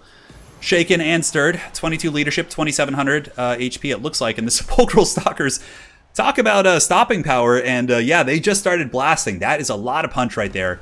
And the Stalkers, yeah, are really able to eviscerate those units. Now, this is a little bit dangerous here for the Bretonnians. The Paladin, Fey Enchantress, and all these units are exposed in open field, and Contende is getting a massive kill box. Fey Enchantress is actually being sniped by double Ushabti Grapo here. And she's on foot, or she's floating, whatever it is the Fey Enchantress does. Oh, Gotrek's coming for that, though. But now he's going to get charged by KOTH. In a straight fight, Gotrek probably would defeat KOTH. But, yeah, I don't know. We'll see. Maybe with all these units kind of surrounding him and the poison going in, you can see one attack from Gotrek actually does kill one of the Sepulchral Stalkers right there. So, yeah, we'll see how it goes. This game is pretty close, honestly. As far as the other backfield goes, Battle Pilgrims, of course, winning all their fights. The last of the Tomb King's infantry are being eviscerated here and being taken apart, which means that the Grapos are going to start getting pressured. But the good thing for Contende is that the Ushabti Grapos were able to use all their ammunition. They're not being forced back in an untimely manner, and it seems like some of the Bretonnia Knights may have been forgotten for a long period of time back here, so yeah, see how that goes. The last of the Necropolis Knights getting a little bit worn down. It looks like the Ushabti summon is going to be used on top of the Paladin, which is very good play, if it can get the surround. But if the Paladin's able to kind of weasel his way away here, that will be kind of a wasted Ushabti summon. What you want to do typically with the Ushabti summon is you want to jump in, surround them, and then pop it while they're already surrounded by something else, and then you flee with your actual unit, right? So Stalker's going in, KOTH is going in. Okay, this is pretty strong. There's no Fey Enchantress support back here. KOTH able to get some big damage on Gotrek, and KOTH is a very powerful duelist. Good combat stats, high weapon strength, good charge bonus, and poison on top of that. So she is really able to mitigate some of the weapon strength of Gotrek, putting him down to 376 here in this particular situation. But man, oh man, is there a lot of unwashed Bretonnian bodies over there. And if we look at this battlefield, the Tomb King's constructs will... I mean, maybe if he's able to kill Gotrek and the Paladin here, maybe. But even still, man, there are so many unwashed Bretonnians. There's a shit ton of peasant ammunition there that can wear them down. And Gotrek is deceivingly hard to kill. It looks like there's going to be an Earthblood going down. Yeah, that's really, really powerful there. And Gotrek is just champing it out. Beast Slayers are moving in. They're going to be able to deal with these Stalkers no problem with a little bit of support. Even though there's only 27, they still have anti-large and really, really good AP. So they're going to punch through many of these models and make them pay the ultimate troll toll. KOTH's still working over here, but Gotrek, you know, just like in the books, Gotrek does quite often get beat up, but he may be down at times, but he is never out. He can have the most disastrous things happen to him, but he finds a way to get that big old rune axe of his, which he found, I believe, in the Chaos Wastes, and do some serious work with that business here. So Gotrek at 1,000 HP. The Paladin, a noble Paladin Bretonnia, still fighting hard here. Dwellers Below going down. More so to send a message. Dwellers Below doesn't really do good damage against like low model count units like this. It's really good against like infantry and things like that, but in this case it's not enough. And yeah, the Tomb Kings are just getting swarmed. And just like we talked about earlier in the battle, my prediction of there not being enough stopping power to kill the Bretonnian infantry came true, right? There wasn't enough to deal with the Pilgrims and the Archers and the inexorable advance, despite getting some really good picks. Like Contende had some beautiful picks with the Stalkers, really good Necropolis Knight play, but in the end, he just didn't have what it took to kill the infantry. Like a single casket being mixed in there would be really good. That would nuke the infantry and the archers. Something to kill the infantry. Maybe a Tomb Scorpion or something. I don't know. I don't really like Tomb Scorpions anymore, but you guys get the picture. Very well played to both players, though. Yeah, Gotrek went apeshit, 1,500 on him. Every peasant archer paid for itself except one. Battle Pilgrims, you know, they did their part, and yeah, it was just, you know, spread value. Nothing's too crazy. Stalkers, one of them did well. Great Bows used all their ammo, yet still didn't quite pay for themselves. So, yeah, not too many great targets there. So, yeah, Gotrek's heal works every now and then. Yeah, every now and then. GG, well played. Great game. Awesome scrap there. Let's go ahead and put him on a new map here, and we'll get right into the next match. Thanks again for joining, guys. It's been a fun night so far. So now we need to make Philip the actual king of the hill. So let's go ahead and update his score here. Some dude riding by on a Harley out there. Getting absolutely hog wild. Yeah, Gotrek can be really scary. He can be really, really scary. It's a cool character, too. I love seeing Gotrek played. After reading the Gotrek and Felix books, every time I see him, I'm like, oh, hell yeah, Gotrek's here. Such a cool character in the books. All right, there we have it. All right, so we got Survivor Clone, one of our very own mods in Discord as well as chat, here to party. He is a great guy. And now he's going to be facing the Dreadlord Black Phillip, who's currently on a 2-0 tear here. So now, let's spin the Wheel of Doom. This is for Survivor. How's it going, Pone? Good to see you, man. Needed the Darude Sandstorm. I agree, Pone. Vampire Coast. So Coast for Survivor. And now, let's go ahead and spin the wheel. Contende says, yo, Gotrek actually healed. That's bullshit. That's really funny, dude. I love that. I love that, Contende. Skaven for Phil. Who wants to use their reroll? Say hello to my little friend. Yeah, Chase, that could be really good. Anytime there's like a Skaven running around. Yeah. I like that one, Chase Gilbert. No Tomb Kings, actually, Kane. Yeah, none.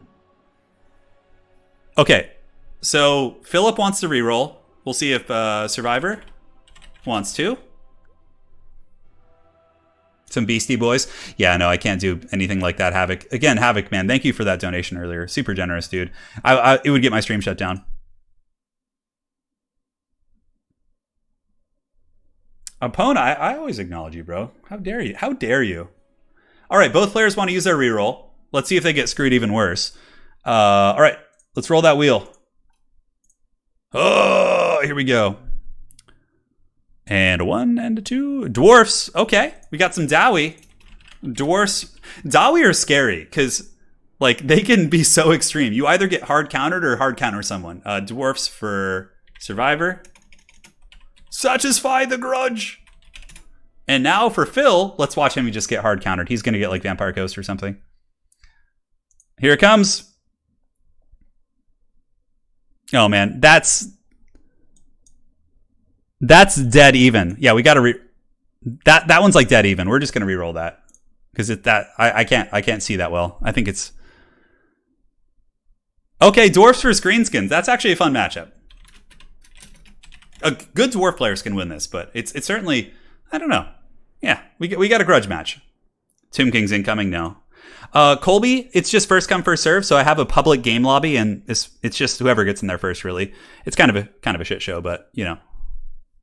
In the future, Nick, I have a nice name, by the way. My name is also Nick in real life, IRL. I have queues in my Discord where you can sign up, but today it's just kind of the Wild West. Yeah, but today it's just whoever joins first because I didn't really have time to organize it, and I'm just out of it right now, man. Thank you guys again for all your support tonight. It's been huge. I really hope that these donations aren't like a burden on you guys. All right. It was yeah, Count Saruman. It was, you know what, Count Saruman though, in the hands of a good Wood Elf player, good Wood Elf players don't even ban dwarves anymore. Like if you're facing someone who's a Wood Elf main, they'll be okay fighting dwarves. Not all Wood Elf mains, but like when I play against Anticity in like best of 3s and best of 5s, he picks Wood Elves and he doesn't ban dwarves. He's totally fine with that matchup. It depends on the player though. Yeah, how practiced they are with it. It's certainly annoying. Like neither player is gonna have fun when they do dwarves versus Wood Elves. Neither one. Hey, Illmade, I'm doing good. Thank you for asking. Yeah. So Philip is ready. Let's see what Survivor brings. I have a couple ideas. Gyrocopter steam cannons can be really good in this matchup. You need to kill the Blackorks too. You know, getting some good focus fire on the Blackorks can be nice with like, you can use organ guns. There's so many weird things the dwarves can do in this matchup. For Greenskins, it's like you have to respect the Gyrocopter play. You usually bring like 4 Spider Rider archers and, you know, some sort of way to fend off gyros. If you don't, you're going to be in trouble. Yeah. Yeah, so there's some tricks. Yeah, the Warhammer World Cup is really good. So some people were asking, I will start casting replays from it, but I will be casting the grand finals for that. So for the Warhammer World Championship, I'll be casting the grand finals. So that's the current plan. Yeah. So that'll be really exciting. I'll be doing like the top 8, I think. I don't know. We haven't quite finalized it, but yeah, it'll be really fun. So do heroes have different items or abilities depending on their mount? It doesn't change. I think, no, I don't think so. I think they keep the same ones across all mount options. I'm trying to think of a circumstance in which that's different. Yeah, I can't quite recall. No, Havoc, this map works okay for artillery. It's not the best because there is terrain, but you can... I've seen a ton of artillery play on this map. It's still pretty big. So you could like put your artillery like offset in the back, like by this terrain here. And even if they go into the forest, you can then scoot your artillery over here and get okay line of sight. It's not the any good hot dog stories. I haven't had a hot dog in like probably a month. I've been learning to cook recently. Yeah, I've been learning to cook, so I've been like eating healthy actually. Man, so the one I've been making lately, I've been making you know, I usually hate asparagus, but dudes, if you're looking for a really simple way to make asparagus, you just get like a baking pan. You basically smother the asparagus in olive oil, more or less. You put it on the baking pan with olive oil, and then on top of that, you have a seasoning mix. So you get onion powder, salt and pepper, and then you season before you bake. You roast it. You just season the asparagus and all 3 of those things. Slap it in the oven at 450 for 15 minutes and just let it like roast in there, and you get this like delicious, like the tips are kind of burnt and crunchy, and it's so goddamn good. Like normally I hated asparagus. On top of that, I learned this really good potato recipe, so I've been like straight up going Samwise Gamgee up in this hoe and cooking all this stuff. Yeah, I've been like learning to cook. It's like I was always a terrible cook. My old roommates used to make fun of me, but like because I never did it. But now I'm getting in on it, man. Yeah. So we've been doing it. Yeah, butter. I can't eat butter though, Travis. I can't eat dairy. Yeah. I can't eat dairy. So for me, it's I would put butter in everything. I would be like Paula Deen, just like smothering everything in butter, but I can't. So it's the true tragedy. Yeah, no, I put garlic on it too, Adept. Yeah, I put garlic on everything. Like everything I just smother in garlic, yeah. Yeah. Asparagus makes your balls what? I've never heard that. It's really good though. Yeah, I mean, I would imagine it's healthy, but you know. Is there some asparagus conspiracy theories going around? Dude, I am good with potatoes. Potatoes are my jam. Yeah, you can wrap asparagus and yeah, you can do asparagus and bacon kind of combos. Yeah. All right, guys. So here we are. Let's take a look for the Dowie and Survivor. It's got a front battle line of Dwarf Warriors. It looks like on the flanks more Dwarf Warriors. And yeah, he's actually going to be using Quarrelers. Interesting choice. Against any, you know, Savage Infantry or, you know, light anything except Black Orcs, Quarrelers will be quite good. Arguably better than Thunderers because they're better at crowd clearing and dealing with massive amounts of units. He's got a single cannon, a little bit obstructed here perhaps. Grombrindle and a Runesmith with the Royal Dowie Air Force, baby. Oh yeah, there you go. Look at that. So he's got the triple Dowie Air Force, and they are going to be what appears to be the steam cannons. Steam cannons are really good against light armor. They can deal with squig hoppers, they can deal with goblins, savage orcs, all that sort of good stuff. So yeah, it's a nice little Dowie army, very kind of caddied up here. Now this is like some very interesting formation. Goblins behind the black orcs. So he's got goblins, black orcs. What you should do in this situation is go wider and surround the dwarf army. So the goblins should be on the flanks, swarming around the back and trying to lure out more expensive dwarven troops. And then the black orc should go up the front and just like do the business here. So a little bit of a mistake, but I don't think it'll cost him the game. Rusty Arrows here with some Orc Arrow Boys, Squig Hoppers on the flanks, and we got Grom the Paunch with Thrag, the wife of Throg here, and that is it. Morn, he speaks. Thank you for the late night stream, he says. Hey, you're welcome, man. And there'll be more of these. There will be days. The password to the lobby for anyone who wants to join is just 1234. Now, as far as my future streaming schedule, there might be 2 streams a day. Once I get settled in, I might do like a campaign stream and a multiplayer stream and kind of get a little bit crazy like that. But Morn, thank you so much. Appreciate that. So now the goblins are moving in. Obviously, they'll get massacred by the dwarf warriors. And that's kind of the problem with the goblins in front of black orcs. It kind of blocks the charge of the black orcs. But In this situation, it seems like they're going to get in there and start really crumping these Dwarf Warriors pretty hard. And yeah, not too much damage on the Black Orcs on the advance, which is a problem for the Dwarves to an extent. Granted, Gromby is here. He provides some pretty good AP. Steam Cannons, what are they doing? Steam Cannons, 110%, should be going in and taking out the rest of the errors. They need to be shooting these guys and really trying to drag them down. But this is where things get a little bit scary. The Dwarven Cannon about to be compromised by the Squig Hoppers coming in on the flank. We got 2 more units of Squig Hoppers here. They don't want to fight Longbeards. They will do okay damage, but in a grind, Longbeards will win that. They definitely want to find a way to get on these Quarrelers and do their thing. Now, Dwarven Gyrocopters kind of flying off into the Shadow Realm. Perhaps they will disappear into the Age of Sigmar, but those guys should come back and start blasting these Archer units, because this is just giving the Greenskins kind of free real estate. Now, Black Orcs, 50 models here, 60 here. I mean, they're really dominating all their different engagements. Grom the Paunch getting a little bit foolhardy here, attacking Grom Brindle in melee combat. Gromby hits like an absolute beast. And you can already see he's done some really big damage to Grom the Paunch, which is a huge grab for the Dwarves, because normally the Dwarves would have to catch him and corral him and slow him, but if he's just going to sit and fight Grom Brindle, that is a pretty big misplay for sure. But the Dwarves have lost their cannon. The Steam Gyros are back. They're going to be shooting Black Orcs, but their damage will be pretty mediocre against these units. Typically, they are very good against light armor, but 110 armor is no joke. But I mean, it's still damage, and Black Orcs are the biggest threat to this Dwarven army, so I understand taking them out, but it kind of looks like the Dwarves here are in a little bit of trouble. Balance of power is starting to go in the favor of the Greenskins. Grombrindle tries to get a pick right here. He moves in, starts, beating on the hag, but it's not going to work out. She's going to get away. Once the slow wears off, she'll get away, she'll regenerate, and she'll just eat some fish from that disgusting lunch lady pail there and, do her thing. Now, Gyrocopters are back, but I think there's too many elite troops that are healthy at this point. I mean, even if you have Quarrelers, you should be focusing everything you have on the Black Orcs. Because, Longbeards and Dwarf Infantry can pretty much outtrade most Greenskin Infantry with the exception of those units. So you have to kind of just, when you come into these battles, like, look at that, right? And say, okay, that's the one big threat to my army. How can I get rid of them? Or at least avoid them and, kite them. But Dwarves don't have too many options in that respect here. So Grom the Paunch going balls deep here on these Longbeards who happen to have 69 models. That's what she said. And sorry, guys. I'm happy we got at least one in tonight. Rune of Wrath and Ruin going down will slow down Grom. The Gyrocopters could start shooting him. I mean, he still has 100 armor. He's pretty happy here, and his leadership's good. His regeneration's good. Really good snipe here, though, by Survivor. It's a nice one. Going after the hag, using the steam cannon. She's got low armor. Her leadership's a little bit fickle. If the Dwarves could blast that hag, chase her down with the Gyrocopters, that'd be very cost-effective. But the last of the Dwarven infantry, these brave Longbeards fighting and looking around the battlefield, there are Squig Hoppers running rampant.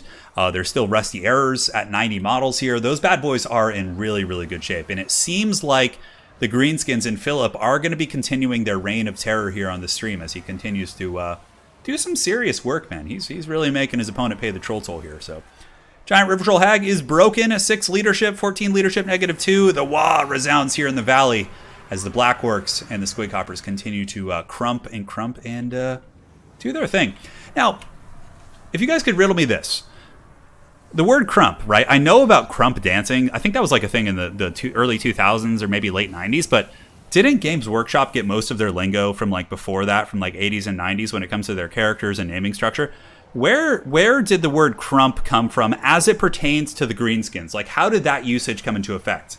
I'm kind of curious about that, because does it have another meaning or slang term perhaps in the UK or another part of the world? Anyways, the game looks like it's over here. Grombrindle going to get circle beaten, and he is unbreakable now, which is really cool, but there's still 38 Black Orcs, which can do a huge number on him. Gyrocopters, maybe some good bombing runs, could get a mass break here. Oh, nice Royal Dawi Air Force send-off right there, which does hammer a couple of units. But the Runesmith is broken, and the Dwarven army seems to be in shambles at this point, so.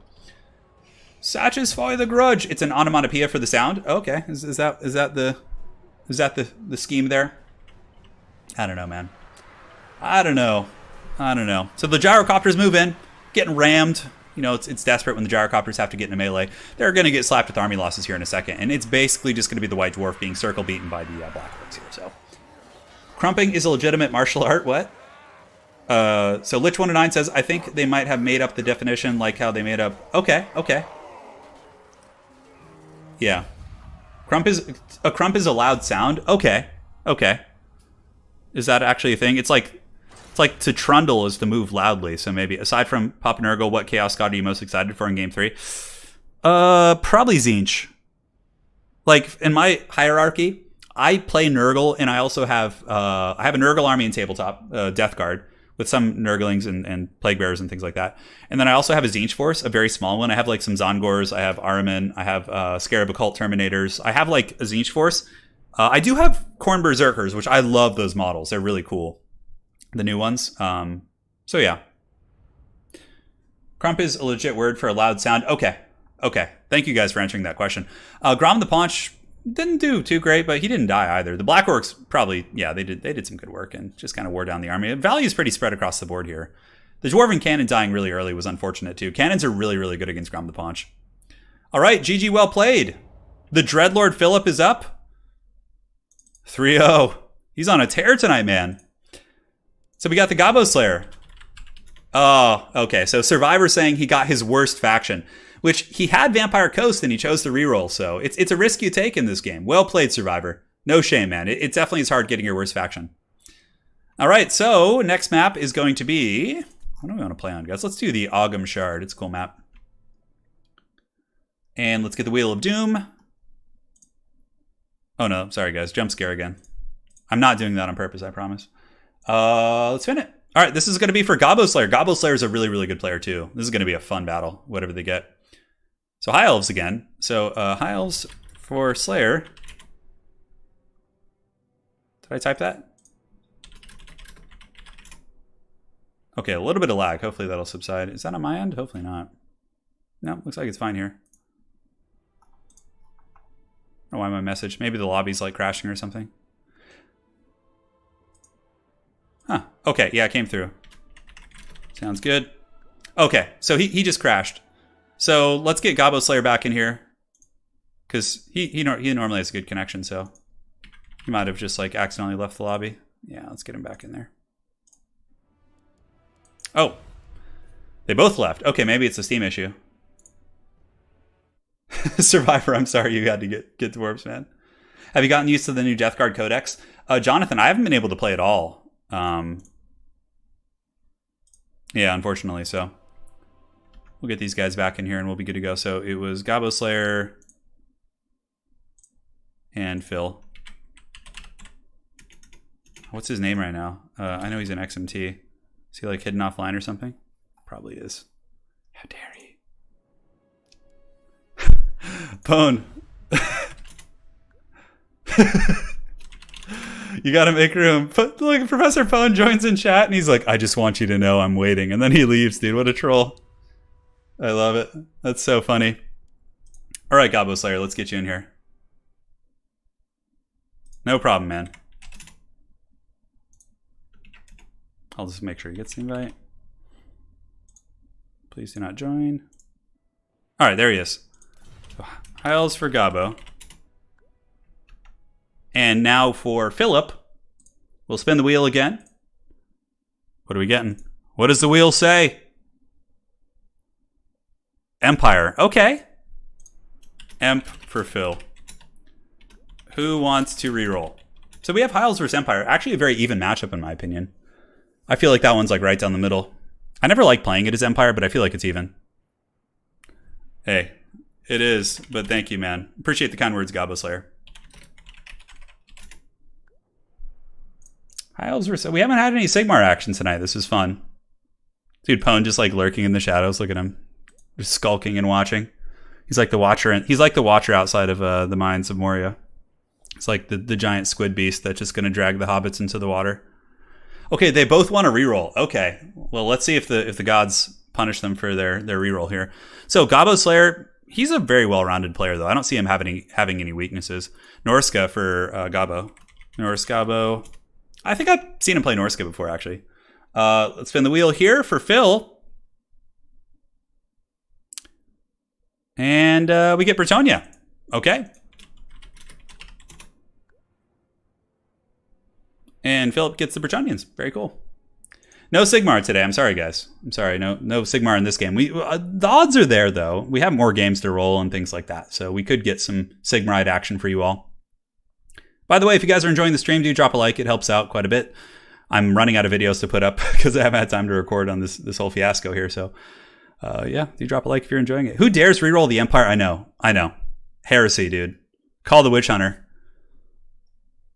Call the Witch Hunter. Black Phillip says, I don't know this matchup at all. All I know is Fey double Paladin. Well, there you go. That's pretty much all you need. So Phillip, well, Fey double Paladin, 3 or 4 Knights of the Realm, a shit ton of Peasant Archers, and just peasant mobs, and you'll be fine, Hey, Survivor, take care, man. Get some rest. Thanks for dropping by and playing. It's always a pleasure seeing you. Yeah. Yeah. No no K, no gains. Like, all right, guys, no Sigmar. Everyone put your shirts back on. It's funny because I actually just took off my shirt like 10 minutes ago. In anticipation for some Sigmarite action.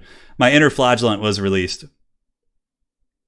He's made some enemies here. The thing is, I used to feel like, oh, here we go. This is what Franz has to say on the matter. Does not have my consent. I used to think that the Dwarven fan base was like the most passionate in YouTube, like in terms of chat and videos. I always felt like the Dwarven fan base was like the most fervent, but I'm starting to think the Empire fan base is like even like at least as much as them. Yeah, Empire players are very passionate.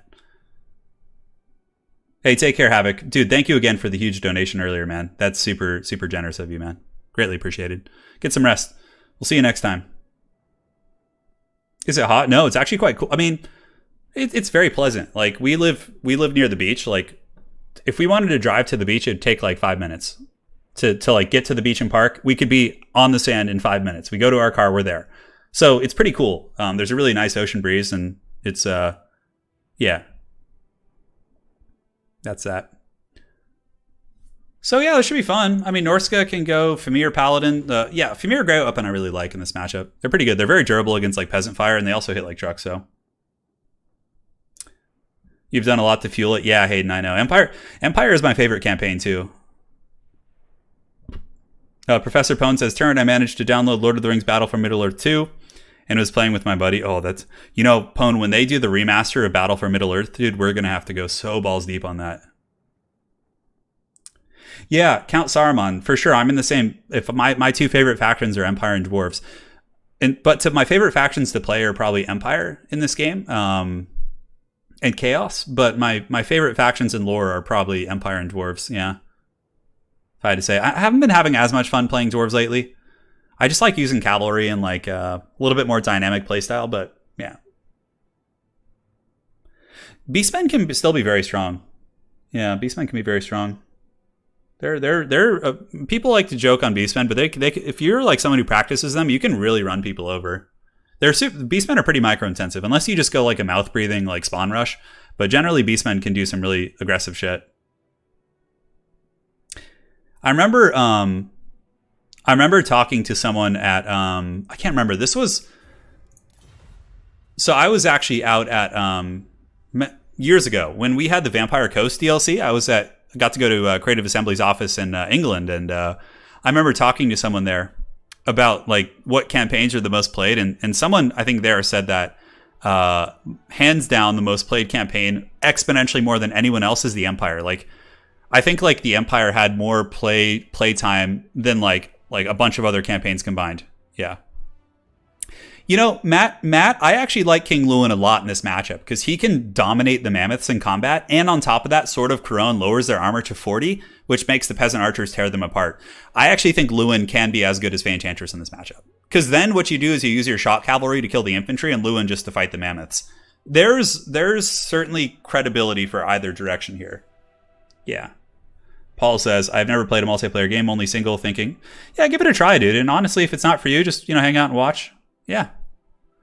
Yeah. No, man, it's definitely stressful. Like, it's like playing chess. Like, I just got back into playing chess, and I like, man, it's like the same as getting into like a competitive multiplayer game, right? I've been taking huge beatings. There have been nights where I've lost like 4 chess games in a row, and I just lay there staring at the ceiling like I am a failure. But, you keep pushing, and eventually you get to the point where you can win, half your games, and, life's good. Yeah. Life is good. We're going, man. Yeah, I'm excited for Chaos Dwarves, Kevin Chappelle. Yeah. That's probably ways off, but, I'm just excited for Chaos to get, like, I'm excited for Be'lakor and, like, Chaos Undivided getting some cool shit, and, like, all the Chaos factions. Yeah. It's going to be really fun. I can't wait for this stupid Rona to be over, too. It's terrible, you know, how many people we've lost to it. And just like, yeah, it's crazy. It's just, world's a wild place. Chris says, I tried my first multiplayer game because of the channel and had fun. Hey, glad to hear that. It's late afternoon in OZ and Turin is streaming. Yeah. Not for too much longer. Maybe another like 45 minutes. Currently, Phil is so what we'll probably do is, yeah, we'll see how this game goes and we'll go from there. Corn roster. Yeah, Corn roster will be interesting. So I do have the video on Zinch uploaded. Not uploaded, but I just need to get the visuals for it. And then that'll be uploaded probably next weekend. And then from there, I'll do one on Slanesh. Yeah. Yeah. Dude, I'm so excited for Game 3, though. Full chub. Full chub. Yeah, I love using Lewin. I actually, like, sometimes I feel like people expect Fey Paladin every time, so you can surprise them with Lewin. Like, they'll bring things just to kill Fey Paladin, and then you just come in with fat Lewin and just go ham. Yeah, it's definitely easy during the Rona times to just, like, crack open a beer at night and just be a sausage. I found myself doing that quite a bit. So I moved to this new town, right, where one of my best friends lives, and he just shows up and he's in like super good shape. This guy can run like 8 to 12 miles, and I'm like just this out of shape sausage. And he took me on a run, and dude, I was like dying after like just under a mile. Like I was like dying. I need to get back in shape, man. I will. I have other stamina problems. So. Yeah, no, I'm okay. And just long distance running. Oh, what kills Fey Double Paladin? It depends on which faction you're talking about. If you give me a faction, I can give you solutions. But just as a blanket statement, I mean, things that can be like a scalpel and peel out the paladins, like a Franz type character can fly in and like kill the paladins really quickly, or like snipe the enchantress, like things like that. Rapunzel isn't very good. Lewin is better than her in pretty much every way. Yeah, I do have a Nexus link. Jonathan Kelly, if you go to like any of my videos, not the stream right now, but if you go to any of my basic videos, there should be a link to my Nexus page where if you guys order Warhammer 3 or other DLCs, I get a small cut of it, which is pretty cool. So, yeah. All right. Let's do it. Let's do it to it. It's time, guys. We're loading into the battle. It's going to be Norsca, Gabo Slayer trying to unseat the current King of the Hill. Oh, yeah. Somebody in chat wanted King Lewin, and Philip delivers with a thunderous applause. Here comes King Lewin Leon Kerr. Here he comes. Here he comes. The wheel is up. Should be gone now. I think we're all good. So for the Bretonnian army, it's going to be peasant mobs. We have Gotrek, we have Beast Slayers, and we have a Grail piece. So basically, he's going to have like a box build, although he's got 5 archers to defend, so he can't really Helm's Deep it to, you know, his maximum extent. But what's really good about this matchup, actually, with Bretonnia, I really like deploying super wide, because usually Norsca is very narrow in this matchup, and that allows you to isolate the flanks and to hammer Skin Wolves with like Knights of the Realm, all that sort of good stuff. So front battle line is going to be peasant mobs. We got the Grail Relic, we got Gotrek, we have the Beast Slayers, massive archers here on the back line, and I think there's going to be 4 Knights of the Realm in total. So 1, 2, 3, 4. Knights of the Realm are aces in this matchup. Questing Knights can be good if you're expecting Famir, but in my experience, Knights of the Realm have pretty good shock value at killing infantry, and also are okay against Famir if they get like the proper angles and charges and things like that. That's weird, Misha. Yeah, there should be Nexus links. I can get it for you guys here in a moment. So after this, I'll get you guys the Nexus link. We got King Lewin and Damsel of Life. Prisoner of Warhammer. Hey, Turin. With you on hiatus, I've realized that YouTube became empty for me. Please don't do this to us ever again, kind sir. At least not without pre-recording a bunch of goodies. In all honesty, though, all the best. Thank you so much, man. Dude, you've been here since the beginning, dude. Like the early days. Yeah. Like I remember seeing you. So, Prisoner, when you subscribed to the channel, how many subscribers did we have at that point? We must have been like brand new, dude. User Joe, I'll get you the link. Thank you so much for that donation, though, man. Now, for the Norscan hordes, it's going to be a front. Okay, so a spear line. Interesting. Spears with Marauder Great Weapons, double Mammoth, Wolfric plus a Warshine. We got a Firecaster with Burning Head and a Pit of Shadecaster to kill the cab. This is a very unorthodox army. No Skin Wolves, which Skin Wolves aren't super common here, but no Famir. No Throwing Axes, I don't think. Okay, there are some hidden in the trees. I was going to say, no Throwing Axes either. A very strange Norscan army. Oh, but look at this. Oh, okay. He's got the tricks. Actually, quad Warhounds. So he's got 4 Warhounds hiding all over the place. Very, very cool. You want the bell zoom in? Okay, here you go. Somebody wanted this. Dude, look at that thing. Oh my god. It's just such a meme. The one guy, dude, have you guys ever tried to like hold a weight above your head for a period of time? This like one Friar Tuck looking guy in the front line has to hold this skull like with a bell attached to it over his head like the whole battle. Like he does not set that thing down. Oh my god. C7SS, you were here at 700 subs, dude. That's crazy. That's so, dude. Oh man, if you go back and watch those videos, they were so ridiculous. Victor, thank you for becoming a member, man. Jonathan, you were here at like 30, 40K. That's a long time ago. That's a long time ago. All right, guys, and the battle is on. The peasant archers, of course, should be shooting berserkers. That would be my kind of opinion. I think shooting the mammoths can be cost-effective. But again, I think berserkers can yield pretty good value, too, if you just start hammering into them. Although, you know, trying to goon Wolfric certainly feels good, but Gobbo Slayer ain't going to let that shit happen for free. He's juking back and forth and, you know, is mitigating a fair amount of the damage. Now, Lewin landing here, going after the Brutes of the Hound. He's got to be careful, though. He doesn't want to take Wolfric head-on here without getting the charge. His charge bonus really helps him kind of equalize that. So Lewin is going to eat it. He's going to take at least one attack animation here. Should be able to get away and heal, but that's still a big win there for Wolfric getting that free damage, which he shouldn't get. Now, this is also going to be quite essential here for Norsca, burning heads to kill the archer line. Oh, God, the burning head. And no, the other one's like moving into it. Oh, no. Philip, I'm too weak. I'm too weak. Oh, my God, brutal. Count Saruman, yeah. Oh, the Ultimate Chaos mod. Dude, you've been around forever, too. It's awesome, dude. So Seafang going down. I mean, beautiful play here. This is exactly what Gobbo Slayer needs to do. He needs to just, like, tear apart these peasant bowmen in the backfield, and then that forces the Bretonnians to, you know, get in there and fight fisticuffs against Norsca, which they might not necessarily enjoy. On top of that, the Beast Slayers of Bastogne are going to be absolutely manhandled by this mammoth, and probably the Brutes of the Hound will dominate them in combat too. Gotrek is here, you know, he's headbutting some of these berserkers. That does help. The Grail piece will also let them fight super long, but oh god, with the giant mammoth just going full Chungus mode into the side of him, that's going to be painful. But on top of that, a really good rear charge coming in from these Knights of the Realm. So both players back and forth scrapping, and you know, honestly, at this point, I think Lewin has a good opportunity to maybe try and finish off Wolfric. This army has no Famir. It doesn't really have much mass. So I think just going for like a kind of a blitz here onto Wolfric could be very, very strong. This is also really unfortunate. The Damsel of Life potentially going down here could be a big loss. It looks like Lewin is going to opt to save the Damsel in Distress, you know, which certainly has its merit. She's going to break here. Will he be able to even save that character? Norsca does have a ton of hounds around the battlefield, and you can see here, Gobbo Slayer is not taking, having any mercy on these archers. These hounds are going to make sure none of them come back with proper micro. So very, very well played there. Now, Lewin going after the Firecaster. The Burning Heads have already kind of done their damage. Hunter of Champions is active, and Lewin is heavily outnumbered. Oh, a nice Pit of Shades, it looks like. Pit of Shades going down right on top of those Knights of the Realm, as well as the Beast Slayers, but they were able to win that engagement. But Norsca's pulling ahead for sure. With Lewin just getting handled here by the double mammoths. Bretonnia still has some cavalry left, but their caster getting, you know, just absolutely dunked on there is a big problem. And now you can see the bounce of power for the first time here in this battle is really starting to ebb into the favor here of the dreaded Norskins, as King Lewin is really, really getting the business. And, you know, the problem is like, yeah, he might be able to fly up and escape, but most likely not.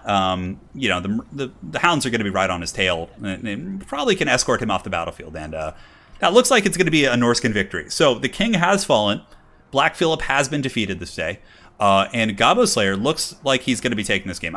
Even though it's, you know, bounce power isn't point of no return, I just don't see any way those two mammoths are going to be killed with Lewin gone. Maybe if Lewin comes back and goes like Super Saiyan and Gobbo Slayer has like some huge blunders, there's a chance. I mean, the knights surrounding here is okay, but there's hounds here, there's ground buffering, there's the two Famir. There's a lot of really, really scary stuff. Yeah, the Burning Heads were amazing for sure. The Burning Heads, but also Bretonnia losing its caster, or having its caster take so much damage. Although the caster did come back, and so is Lewin, and Lewin has a lot of room to heal, and Bretonnia might be able to form some sort of a weird Death Star. Oh no, tactical reserves for Bretonnia. Okay, there was actually 45 Knights of the Realm sitting kind of idly on the side of the battlefield. So those guys coming back could be a big playmaker. Hey, Victor, Modesto, and Sean Pullman, thank you so much for becoming a member. Sean, thank you for your huge donation earlier, and thank you for becoming a member as well. The Dukes of Haggard welcome you with open arms here. So we're going hard, man. We're going hard. Here it comes. The Knights of the Realm moving in, and Lewin is almost back to full health. Really a trooper, man. And the Grail Relic is keeping the fight going. Gotrek is here as well. Could this be a comeback? I mean, those Knights are quite healthy. I mean, as long as Philip doesn't blunder these Knights and kind of lose them in a silly engagement, he could use them to do a lot of crowd clearing, like fending off all the Hound units, isolating a Famir in open field. Famir casters only have 65 armor too, so like a nice brutal charge from Knights of the Realm. Look at that! Oh my god! The Bretonnians, they've rallied to their king. The balance of power is back in the middle. But yeah, these Knights of the Realm need to be very cautious. Use Gotrek, use the Grail, use the Beast Slayers, use all these units to kind of hold them up while you cycle charge the back. Get rid of the chaff, force the Mammoths to be kind of surrounded here. And yes, the dreaded tactical reserves. Robert says, I just learned what tactical reserves are in this game. Yes, it's just an eloquent way of saying somebody forgot a unit, which is pretty much my signature play when I'm playing in competitive games. So the Damsel of Life, -33. Gonna probably break here. That's certainly a nice catch here for Norsca. Lewin needs to get his hands dirty, though. He needs to make a difference here, but also he needs to make sure not to overextend and go in here and just get surrounded by all these like Norscan single entities. Gotrek is putting some big hurt here on the Bale Fiend, and it looks like, yeah, nice play here. Lewin gets a nice rear charge. The Sword of Crone is active, and Wulfric probably going to start taking some work, but Gotrek is getting plowed in here super hard. But oh my god, Gotrek got his source code deleted. He got 1-2 Mammoth right there. The Wulfric plus the Warshine Mammoth literally just ping-ponged to Gotrek and killed him. And that might seal the fate. I mean, Bretonnia does have some knights over here that are going to come in, but there's still so many spears on the ground and the two Famir casters. I don't know what your boy King Lewin is going to be able to do. Quite damaged. And with Gotrek, paying the troll toll, getting Danny DeVito'd there, I don't see too much hope. Especially since the Damsel just got broken, which means there's no healing for, a potential Gotrek. And yeah, Lewin's landing one last time in the deep here in this very solid 7-minute game. And he's going to, try and fight it out, get some damage in there, but I don't think it's going to be enough. I think that is going to be it, and the Norskins are going to win, just like we kind of predicted earlier. Bounce of power going to the point of no return. Como says, awesome stream. I can catch after work. Glad to see you're back streaming. Yeah, going to try. There might be another dry spell, like Monday through Thursday, because I have to move again, because there was a problem with this property. Yeah, so don't worry, guys. It'll happen. Dude, Gotrek got owned, dude. Yeah, he got bodied for sure. 20, yeah, great value on Wulfric, Warshine Mammoth. 3,100 value on this big boy. Oh, that is thick. Yeah, the Hounds did great. The Burning Heads were masterful. Black Phillip played a great game too. I mean, I thought he was down, and he almost brought that back. So great play to both players. But in the end, Gobbo Slayer was able to claim the throne. So our current King of the Hill is going to be Gobbo Slayer. Current King of the Hill is Gobbo Slayer. Not Gobbo Slayer, excuse me. It's Philip. Phil with 3. And then Gobbo Slayer will take over the current position. So now what we're going to do with this stream is we're going to play until Gobbo Slayer either passes Phil or loses. And when he loses, the King of the Hill will be over, and we can close out the stream with an FFA, as we usually do. So, yeah, that'll be it. Gobbo Slayer. All right, there you go. All right. And let's upgrade that to 1. Yeah, there you go. GG, well played. Okay, so now we play until Gobbo Slayer loses or passes Phil. Then it's time for FFA. Okay, cool. So letting the players know. It was a great game. It was a great game. Why don't we ever see Iceborne Marauders against Vampire Counts? They're okay. Yeah. Honestly, Berserkers are just better, I think, for the price point. Like, they do more damage. They, like, they just do their thing. The Wildwood Prison. Do you guys just want to torture the players and make them play on that god-awful map? We'll do Angui, it's fine.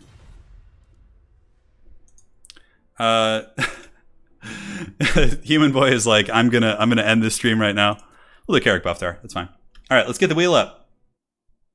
Here it comes. The Wheel of Doom. Let's spin that bad boy. All right, Gobbo Slayer. Who is he getting? Let's find out. Oh, Lizardman. Okay, we haven't seen Lizards. Gobbo Slayer is actually a very good Lizardman player. And then let's see what Human Boy gets. He wants Skaven. That's his best faction. But you can guess by the name, so. Dwarfs, okay? Dwarfs for human. Who wants to reroll? All right, so we got Dwarfs versus Lizards. Trick. Honestly, good Lizardman players can win this. It's pretty, I don't think it's too bad. So the players can decide now who wants to reroll. Who's your least favorite faction to play in multiplayer? Probably Dark Elves. Yeah, I don't enjoy playing Dark Elves at all. I don't know, they just don't, I just don't like using repeater crossbows and like relying on them all the time. Okay, both players are keeping it. Yeah, this is fine. Okay, so we got Lizardmen versus Dwarves. Let's see how this unfolds. About time for Tomb Kings.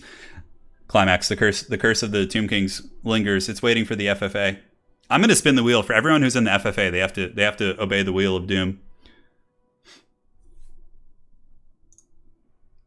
Yeah. Nick Kane assumed there would be some Tomb Kings too. Yeah, I know. I thought we might get some TK here. Black Phillip in chat, who of course knows Gobbo Slayer quite well, says Gobbo Slayer knows both sides of this matchup really well. Ooh, that could be a portent of doom here for our proud Dowie champion. The human boy. Yes, yes. He's totally a dwarf. Yes, yes. Impersonating. Oh my god. Professor Pone has tried to rickroll me on stream several times. He's just jealous. He's coming with the rickrolls. Yeah. The dinos can do okay. They're kind of a double-edged sword here, though. Usually what you want to do is just get like a cheap expendable dino and then like go super wide in this matchup and use pterodons with rock drops to like harass the back line. Pterodons are also quite good at shooting slayers with their little like poison darts, things like that. Yeah. It's time, guys. Grudges. Will the grudge be satisfied from earlier? Maybe so. Both players are ready. We're on Carrick Buffdar. Let's load up. I think we have XMT versus RTK here, so we have a clan war, a mini clan war in this particular battle. And that's that. That is that indeed. Gorok is okay, actually, Hayden, in this matchup. I agree, because Slann are very risky. If you bring a Slann, they can get killed by the cannons really easily. So if the dwarves bring like a single cannon, it's pretty much a dead Slann unless you have somewhere to hide. So Gorok is something I've seen tic-tac-toe used. Yeah. Or, you know, if even like Tehenowin on foot can be okay. Like there's all kinds of stuff. Oh, Bowie, it's a long story. I told it at the beginning of the stream, so if you want to go back, you can catch that. Pone is never going to let me down. Okay. I get it, Pone Dog. You'll get me someday. Pone will rickroll me eventually. Thomas Sullivan. Hey, man. Now I can finally say happy birthday. You've been waiting, haven't you?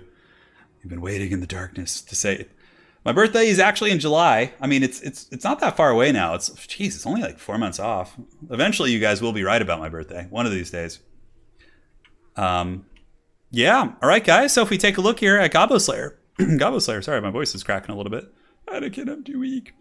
He's got a full battle line of Saurus with shields, skinks on the flanks, a very wide army. You usually want to swarm the dwarves, right? So that's pretty good.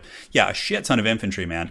He's got triple Ripperdactyl. Ooh, that's cool. 1, 2, 3. I mean, glass cannons in every sense of the word, but they hit hard. 130 with a bonus for his infantry, amazing AP. And we have Lizard Moses on foot, I think. Yeah, he's got his tablet. He's got his 10 commandments here, and thou shalt take out the Dowie. He's got Manticore Summon and Amber Spear. This is pretty cool. I mean, he does have good AP. I mean, apparently this dagger has armor piercing, but like Sigvald's sword doesn't. You know, it's just some weird shit. But don't ask questions. Now, for the dwarves, the battle line here is going to be blasting charges. Not a bad choice. It certainly will do well against Lizardmen infantry. We have a gun line here with Althar's Raiders. We got double Iron Drake, and we have what appears to be triple Slayer, double Slayer in the back. Front line's a little bit weak, but there are some reserves in the second, and that is it. So here it comes, guys. Let us know in chat. Who do you think's going to win, Lizards or Dwarves, in this showdown of the ages? And yeah, let's do it, man. Let us do it. The wheel has come down. Now is our time. Yeah, should be fun. Should be quite a bit of fun. Oh, man. Thou shalt not have above room temperature blood. I love that. That's so funny. Yeah, Tehenowin with his 10 commandments. I'm sure Lore Master of Sotek could tell you what those commandments are. All right. Playing my... Oh, okay, Gobbo Slayer. So Gobbo Slayer is playing in the Legendary Lords Tournament, and he is playing Tehenowin, actually. I know we're a little bit behind on that, but we'll be getting back to that once I finish my move. Yeah. Okay, Lich109 says, Turin, that actually makes sense. Tehenowin's dagger is meant to pierce rib cages, whereas Sigvald's rapier is meant to move quickly. Okay, fair play. A very solid logical argument. I accept it. That's certainly makes sense. I was just more thinking the might of the wielder. And Sigvald, like, swings his sword like, you know, not quite like a rapier would be wielded, but... Yeah. I got 50 Beastmen on... You think the Beastmen are going to win this? I mean, you know, Lizardmen are kind of, like, in the ballpark, right? The great plan? All right. Yeah, we will see.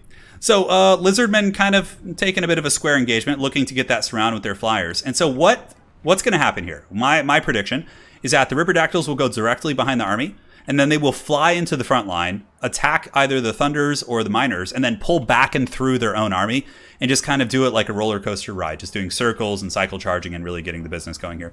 Now, Saurus Warriors getting in, a very interesting usage of the Marked by Ulthar here, going for the snipe on Lizard Moses. It's going to be hard, though, because he's embedded in infantry, so he's not going to be super easy to snipe, but nonetheless, some good damage going in. Also, the Manticore Summon is active, but, you know, Tehenowin's got to be careful. If Grombrindle comes in, he will absolutely dominate this skink. Like, it will just be a royal beatdown, and I think this could be a death sentence for Lizard Moses here, as Grombrindle will absolutely destroy him in combat. Plus, he's also debuffed already.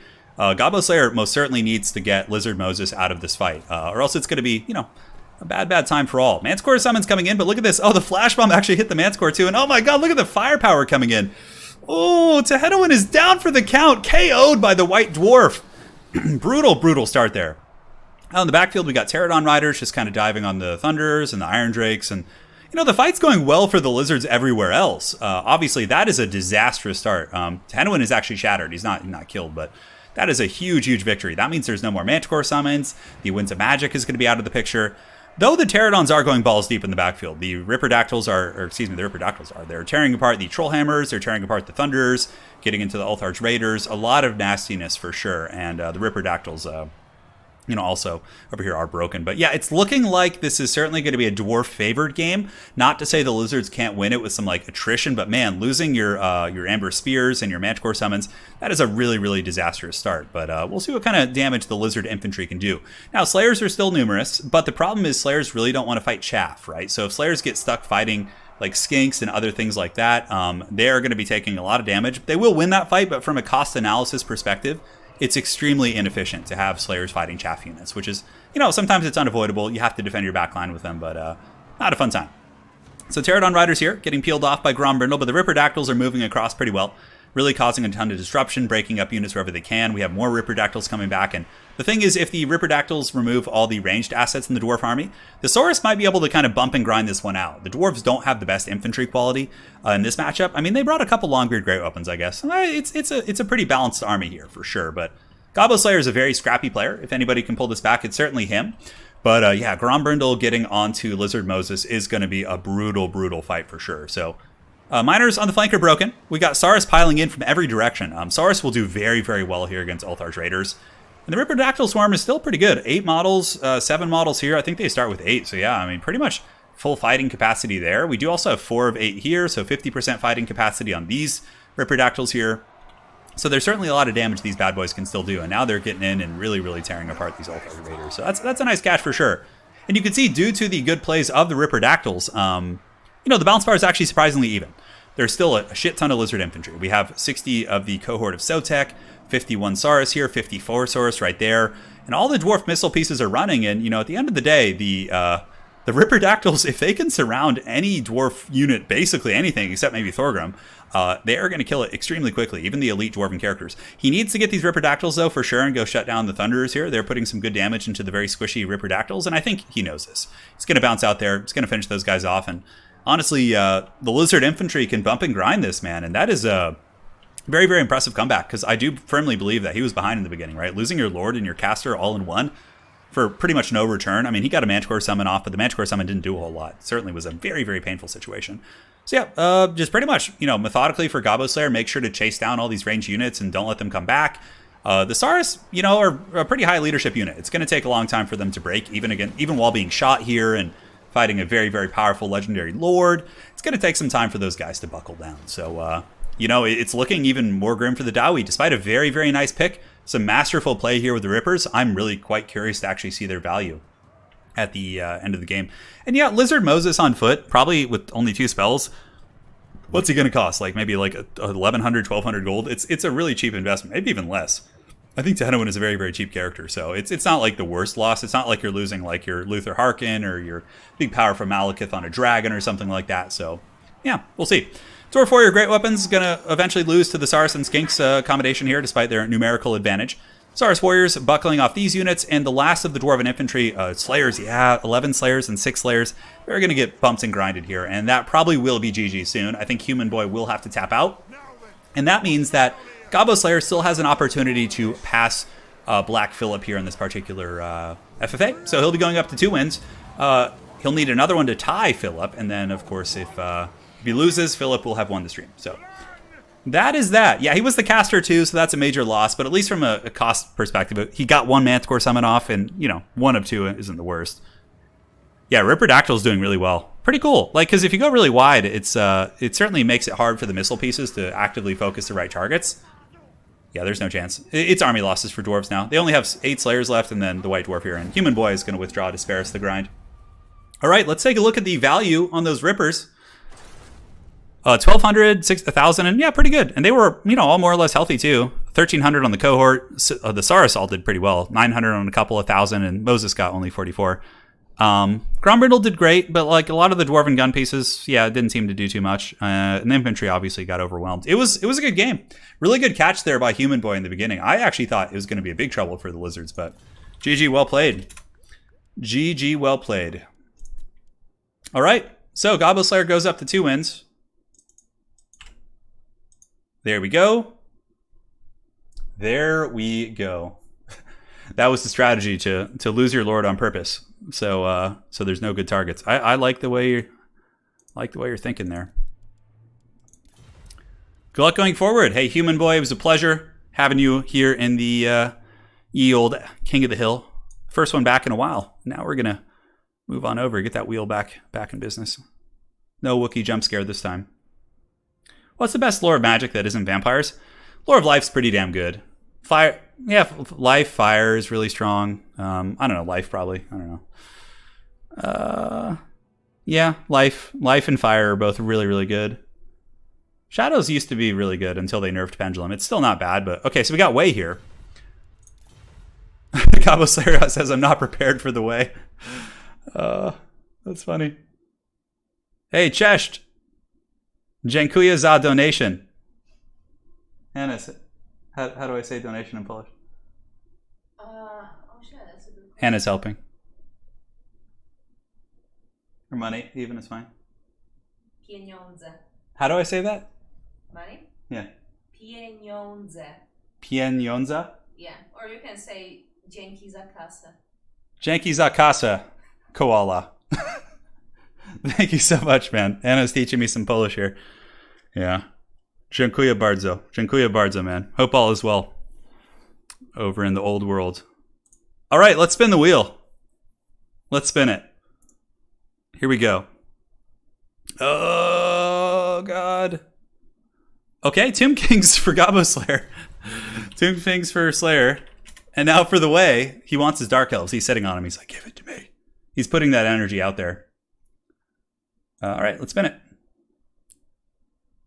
And we got Skaven. Skaven for Way. Who wants to reroll? All right, Tomb Kings versus Skaven. First matchup we had earlier. The curse continues. I'm sure Professor Pone will ambush. He always does. He'll find his way into the FFA, I'm sure. Yeah, Contende. Some great players tonight, including yourself, man. Including yourself. Kane is like, I'm seeing who wants to reroll, so we'll see. I'm sorry for the... Koala says, yeah, for sure, dude. You're so right. You love it, man. Okay. Way is going to stay Skaven. Gobbo Slayer's like, wants to reroll probably, but he also probably doesn't want to risk getting Dwarves and just losing. Yeah. Hey, Drake. Appreciate that, man. Yeah, it'll all work out. We'll make it through. Alec, we're doing really well. Okay, they're both staying. So we got Tomb Kings versus Skaven. It's honestly a pretty decent matchup. So, yeah, I'm excited. Anticity used a really good, cool Warp Fire thrower build against me with this. Yeah, it was really, really neat. So, yeah, we'll hang tight while the players make their armies, and we'll do it to it. Yeah. All right. Okay, we're going. Very cool. All right. All's good in the hood. How come your game doesn't show up in the list lobby? I have no idea. Sometimes you need to be on my friends list. It's just stupid. If that's the case and you want to play in my future events, just like join my Discord and just hit me up and I can get you added. It's just stupid. Yeah, I don't know what it is. Okay, one sec. Also, if anybody wants to get involved and play in tournaments and other events in the future, here's a link to my Discord. Also, somebody in chat was asking about my Nexus link. Let me find that for you. Okay, how the hell do I get here? I think it's like... Is this gonna work? Yeah, so if you guys want to buy DLC or Total War Warhammer 3 pre-order, if you do it through this Nexus link, I actually get a small cut of the purchase because it's like a referral system or whatever. So if you guys want to, there's a link there. You can just get any DLC, and I get like a small percentage, which is pretty cool. So there you go. Who's this Turin bot spamming? I know it's not me. I swear, the Jedi are taking over. It's Wookiee. All right, so the players are picking their armies. Yeah. I'll pin the Nexus link Contende for sure. We'll do it to it. I wish I played multiplayer. I'd love to do this, but it's hard for you to micro with your wrist injury. Ooh, Patient, what do you got going on, man? Talk to me about it. Let's break it down. See what's going on. So I had nerve compression. I had carpal tunnel and ulnar tunnel, like the cubital tunnel syndrome. So I had like nerve compression in my elbow and in my hand that got fixed. So it's healing slowly, but they said after the point of surgery, it could take up to 2 years to like be solid again. So I'm almost a year out of surgery. It'll be a year in July. So, yeah. Do it, Pone. Pone says he's not powerful enough. So if Gabo Slayer loses this, the stream will be over. His crown will have been, he'll have been dethroned here, by the way. And we'll go to our FFA. And that's that. That is that. Have some more water here. I have to say, I really enjoy late night streaming. It's, I'm much more awake. Some delicious water, by the way. If you guys aren't staying hydrated, get in on that. So Patient says, you broke your wrist when you were 8. And you have a lot of scar tissue, and you have carpal tunnel going on. Okay. Sounds pretty complicated, for sure. My advice to you is if you do have carpal tunnel and it's not like responding to, traditional modalities of like ergonomic corrections and you should get that shit handled, because the longer you have nerve compression in your hand that goes untreated, the worse it's going to be in the long run. And it's going to take longer to heal, and you're going to potentially do permanent damage if you let it go too long. That's what my doctor basically told me. So, yeah. I'm no doctor, but, the doctor told me after my surgery, he's like, you had nerve compression for 9 years. It's going to take you time to heal, right? If it had been a quick catch, you can have a really quick turnaround, right? But let's go in and get it checked out, It's hopefully you're, I know in a lot of places in America, people really have trouble with health insurance and stuff. But if you can, yeah, I'll do more late night streams. I want to do 2 streams a day at some point where I do like a campaign stream plus like a multiplayer stream, like type thing, and just do that thing. Yeah. But yeah, just get it checked out, man. Just like see a doctor. And carpal tunnel sucks, dude. Yeah. It sucks, a big one. And I hope you recover from that. I know the scar tissue is really tough, dude. It's rough. I have a bunch of scar tissue from old football injuries. Turin MD, yes. All right, guys. So for the forces here of the Tomb Kings, it's going to be Skeleton Warriors in the battle line. Obviously, against Skaven, you don't want... No matter... If you're playing Skaven, you don't want elite infantry. Like, you don't want to bring that. They will dump on you with their globadiers and their mortars, right? So just bring trash infantry and win with your monsters and, ranged assets and things like that.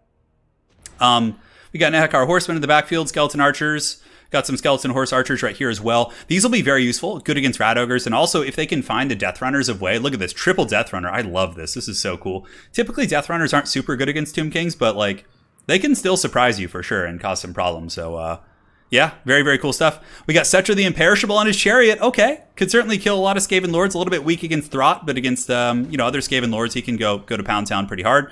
And now for Way, he's got Globes in the front, triple Globe, Hell Pit plus Ikit Claw on the Doom Wheel, and he does have Lore of Ruin. No summons here for the Way. Oh, I love this army. This is so fun, dude. This is so fun. So here comes your boy Cetra the Imperishable moving in on the Globadiers, doing some great damage. And I really like that the Tomb King's army has like no good infantry. Oh, these are Death Globes. Oh man, Death Globe, and oh man, he brought the Elite Globes Talk about a memey Skaven army. He's got Death Runners mixed with Death Globe Bombardiers. So Ikit Claw, oh, the Chariot Duel! Cetra's going into battle, Ikit Claw on the Doom Wheel. And now we have the Haggard Skeleton Horse Mounts battling the Doom Wheel Hamsters. Oh my god, that's so haggard looking. So Cetra appears to be on the receiving end of that trade here, as the laser from the wheel and all of the Skaven Slave Slingers are doing some substantial damage. But now comes the big flank. Check this out, guys. Oh, the Death Runners with concealment bombs. They're still hidden. Only now are they revealed. But what kind of damage are they really going to do? Ikit Claw with a beautiful Scorch attempt, it looks like. Ooh, does it do any damage? No, it kind of missed. He was just barely off. But the Death Runners are swarming into the backfield. They could pressure the casket. They could really cause some problems. And now this very, very strange Skaven army actually appears to be pressuring the Tomb King's force pretty well. But a good response here from Gobbo Slayer. He pulls the Horseman in. He gets Cetra. Oh, and the Wrath of Petra. He nukes those Vixtran's Death Squad. Man, that was really, really good. So the elite Skaven infantry that cost over 1,000 gold here in the backfield are going to be taking some serious damage for sure.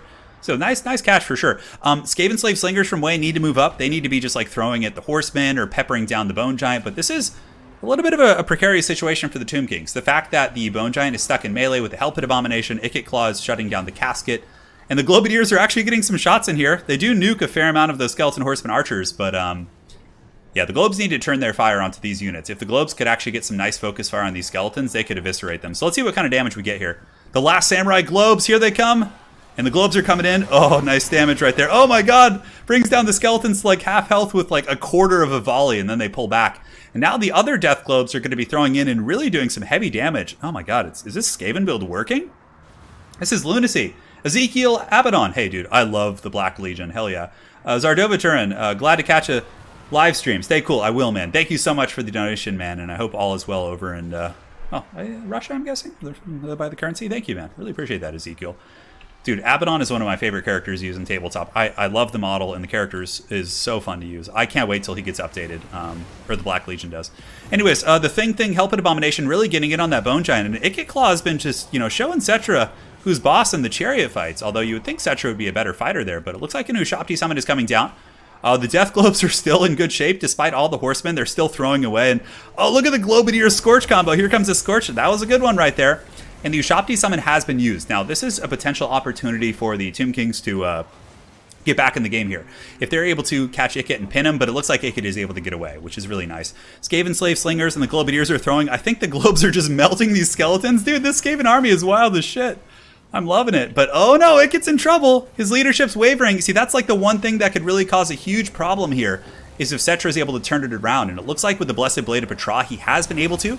We do have Skaven Death Globes still throwing in the backfield, and the Hell Pit Abomination is getting very low. A nice focus fire here from the Skeleton Archers, really buttering the bread of this Hell Pit. But it should get its rebirth ability and heal up, which can turn the tide. But Cetra's coming in. If they can chase that Hell Pit Abomination and break it, that is going to be a powerhouse play. So 400 HP, is it going to get the heal? It's at 300, 200, and it's down. So that actually probably gives the Tomb Kings a huge chance here in this game. The Hell Pit getting caught out, focused by 4 Skeleton Archers.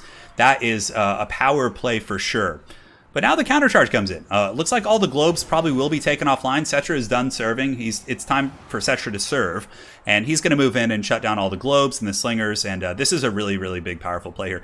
Ikit Claw coming in with the Steel Chair. Going to be ramming down this Bone Giant. 81 HP. That Bone Giant might get its right hook in there. I think it's a right hook. Yeah, the Mike Tyson right hook.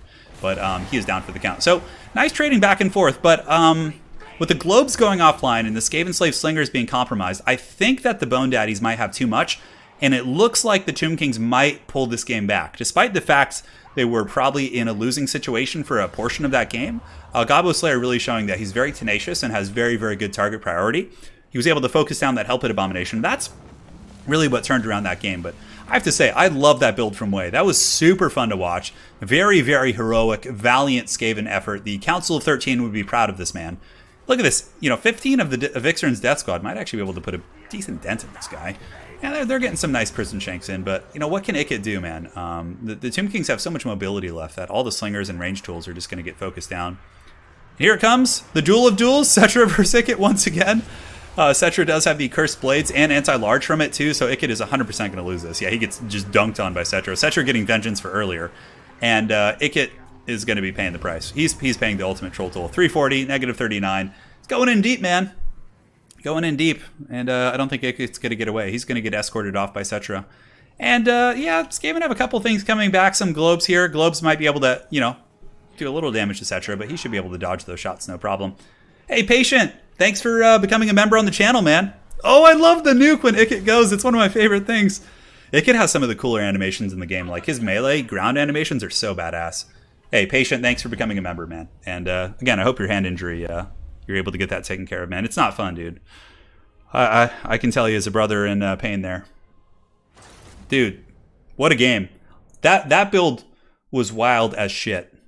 That was just straight up wild. Ikit, wow, look at that. Holy shit. 3,400 value on Ikit on his Doom Wheel. Unfortunately, the Death Runners just did nothing. They just got destroyed by the Horsemen. The Death Globes did okay. Two of them did, I guess, okay. One of them just did nothing. Yeah. So with so many inefficient kind of units here, he still almost won that. Really, really good play. Cetra got 3,500 value too. Beautiful stuff. And the Bone Giant got shut down. The Boner certainly was not full mast today. And 69 kills in the casket. All right, that casket knows how to live. And that appears to be it. So Gobbo Slayer has now tied Philip. And if he wins this, he wins the stream. If he loses, it's a tie between him and his clanmate. So who's up next? Who's up next? Let us find out. This is the one for all the marbles, man. Valez, the roster prediction should be next weekend. Not this one, but next weekend. And yeah, and then there'll be another one after that. Yeah, so it's going to be fun. It's going to be a lot of fun. One sec, guys. Putting on a little jacket here. It's kind of cold.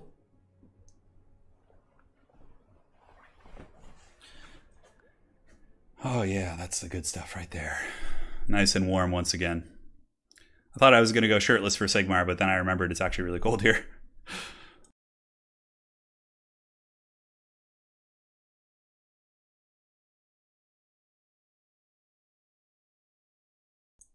Is there no one else? Is there no challengers? Oh, dude, we got 69 APM in here. This man has the correct actions per minute. Let's see if it's someone I know. Hard to tell. All right. Very good. See how this goes. All right, so let's see what Gobbo Slayer gets. We're going to roll the Wheel of Doom, pull that bad boy up. And Pone's waiting for the FFA, I can assure you. Okay, that's like dead middle. We got to re-roll that. It was between Chaos and Beastmen, which I want to see both of them, so. Oh my god, is that another middle one? It is. It's right on the line. Jeez, man. What are the odds of that? Okay. Okay, let's see here. Vampire counts. We haven't had a count game yet. Okay. Counts for Gobbo Slayer. And now for 69 APM. See what he gets. Chaos. Ooh, he's going to want to reroll that. Chaos for APM. So who wants to reroll? Probably APM. Yeah, counts are a pretty hard counter against Chaos. So both players have the option for the reroll here, and we can go from there. Okay, so he wants the reroll. Gobbo Slayer is going to stay on counts. And for APM, if he gets Chaos again, we'll just let him reroll because that's just stupid. Oh, Empire, okay. It's still count favored, but doable. Empire for APM. So he gets the Empire. So we have Empire versus Counts. It's a fun matchup. Let's see how this goes. Let's see what shenanigans he has. Yeah. Yeah, that's right. We did have Dactyr actually brought a Vampire Count army with the followers of Nagash. That was very fun. All right, guys, you're getting your Sigmar finally. Sigmar has arrived, although it's a tough matchup for him, but you know it's still winnable for sure. Corey, I'm gonna watch the UFC fights tomorrow. Honestly, yeah, I just didn't want to pay for the pay-per-view, so you know. Plus, like we don't have a TV set up. We're in the middle of like an empty room here. We have to move again. We moved to a place and it had problems, so now we have to move again, and it's just like oh. Robert Owen, do you subscribe? So to become a member, there's like a little button below chat that you can click to join, but subscribing to the channel is a different thing. It's just like Twitch, whereas if you become a member, it's like, you know, I think like, I don't know what the cut is, but you get like a portion of it. I'm really excited for the UFC fights.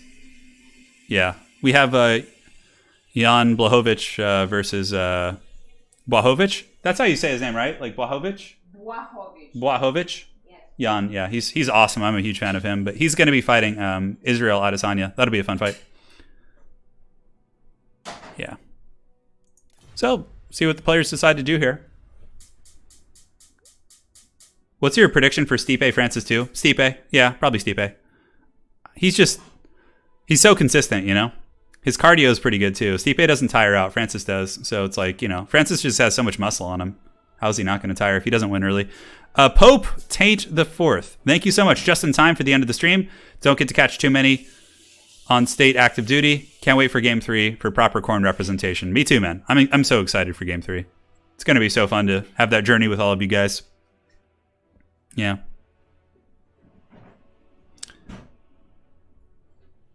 Yep, so we're going.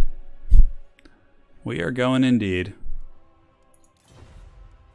Ready when you are. All right. Let's do it to it. Yeah, there's a lot of good fights. I'm going to watch them tomorrow or later. Or maybe later tonight I'll just watch it. Yeah, cuz usually you can find like highlight clips and I'll just like watch those for certain ones. Don't tell me, but I'm quite curious how Dominic Cruz did on the undercard too. Yeah, I didn't see any spoil. If somebody did say it above, I missed it. I didn't see who won the fight. So, although you know, if I had to guess, like I want Jan to win, but my logic tells me that Israel will probably win. He's just on an absolute tear, and he's just so much younger, and like, yeah, it's tricky. But you know, we'll see. We'll see. We will see indeed. Wookiee's just like staring at me. No, he's not. He was a minute ago. Well, because they didn't get dinner, so he's eyeing you. Oh, he thinks I'm a piece of meat now? Mm-hmm. Wookie, you hear that, guys? Wookiee just treats me like a piece of meat. Yeah. Proto-Man says lower your expectations. Yeah, it's fine. You know. I will. I'll watch them all. Yeah, I know. It must be early for a lot of you guys over in Europe. In the UK, what time is it? Like 6:30 right now, and I think like what in Poland it must be like 8 in the morning right now, give or take, darling. Like 8 or 9. Yeah, Probably about 20 to 8. Yeah. Robert Owen, not too much. Yeah, he's kind of like definitely a pretty special fighter, you know. He's definitely pretty scary. So Empire has a couple ways to play this matchup. You can go with like the classic Soothsayer style where you go triple Demi, Volkmar, or Franz in a Life Wizard, and you just like in Great Swords in a box, and you just like try and get the better engagements. It's kind of hard to do because they can summon zombies on top of your cav and really win those fights. You can go with a full kite build using like wagons and pistoliers and have like a box in the corner. There's a bunch of ways you can kind of do it, but ultimately Vampire counts typically just spam like double or triple Blood Knight, and it's really, really hard for your demis to win that trade with zombie summons and Hex involved. So it's a hard matchup. I would say 60-40 in favor for the Vampire counts. That's just my opinion. I'm an Empire main, and I've battle tested this a lot against like Aerocrastic, and it's a really, really hard one for the Empire to win. If you're playing a really good Vampire count player. Now, if you're playing someone who's more casual with them, it becomes much more even. But I know, Hammond, it's wild, dude. Saturday night, dude. We're having some fun. I loved Way's build. That was so fun. King Cool, thank you for the 50 SEK. Oh my God, late night birthday stream. Good morning from Sweden. Hey, good morning to you, man. Hope you're enjoying a nice coffee or a tea or something like that, and life's treating you well. Life is treating you well, man. Dude, Ikit was so fun to watch last game when he was like battle ramming Cetra with his wheel, and they were just having the most haggard of duels. Is Gobble Slayer messaging me or something? Oh, sorry. So we just did this map, so we will do Carrick Ungor.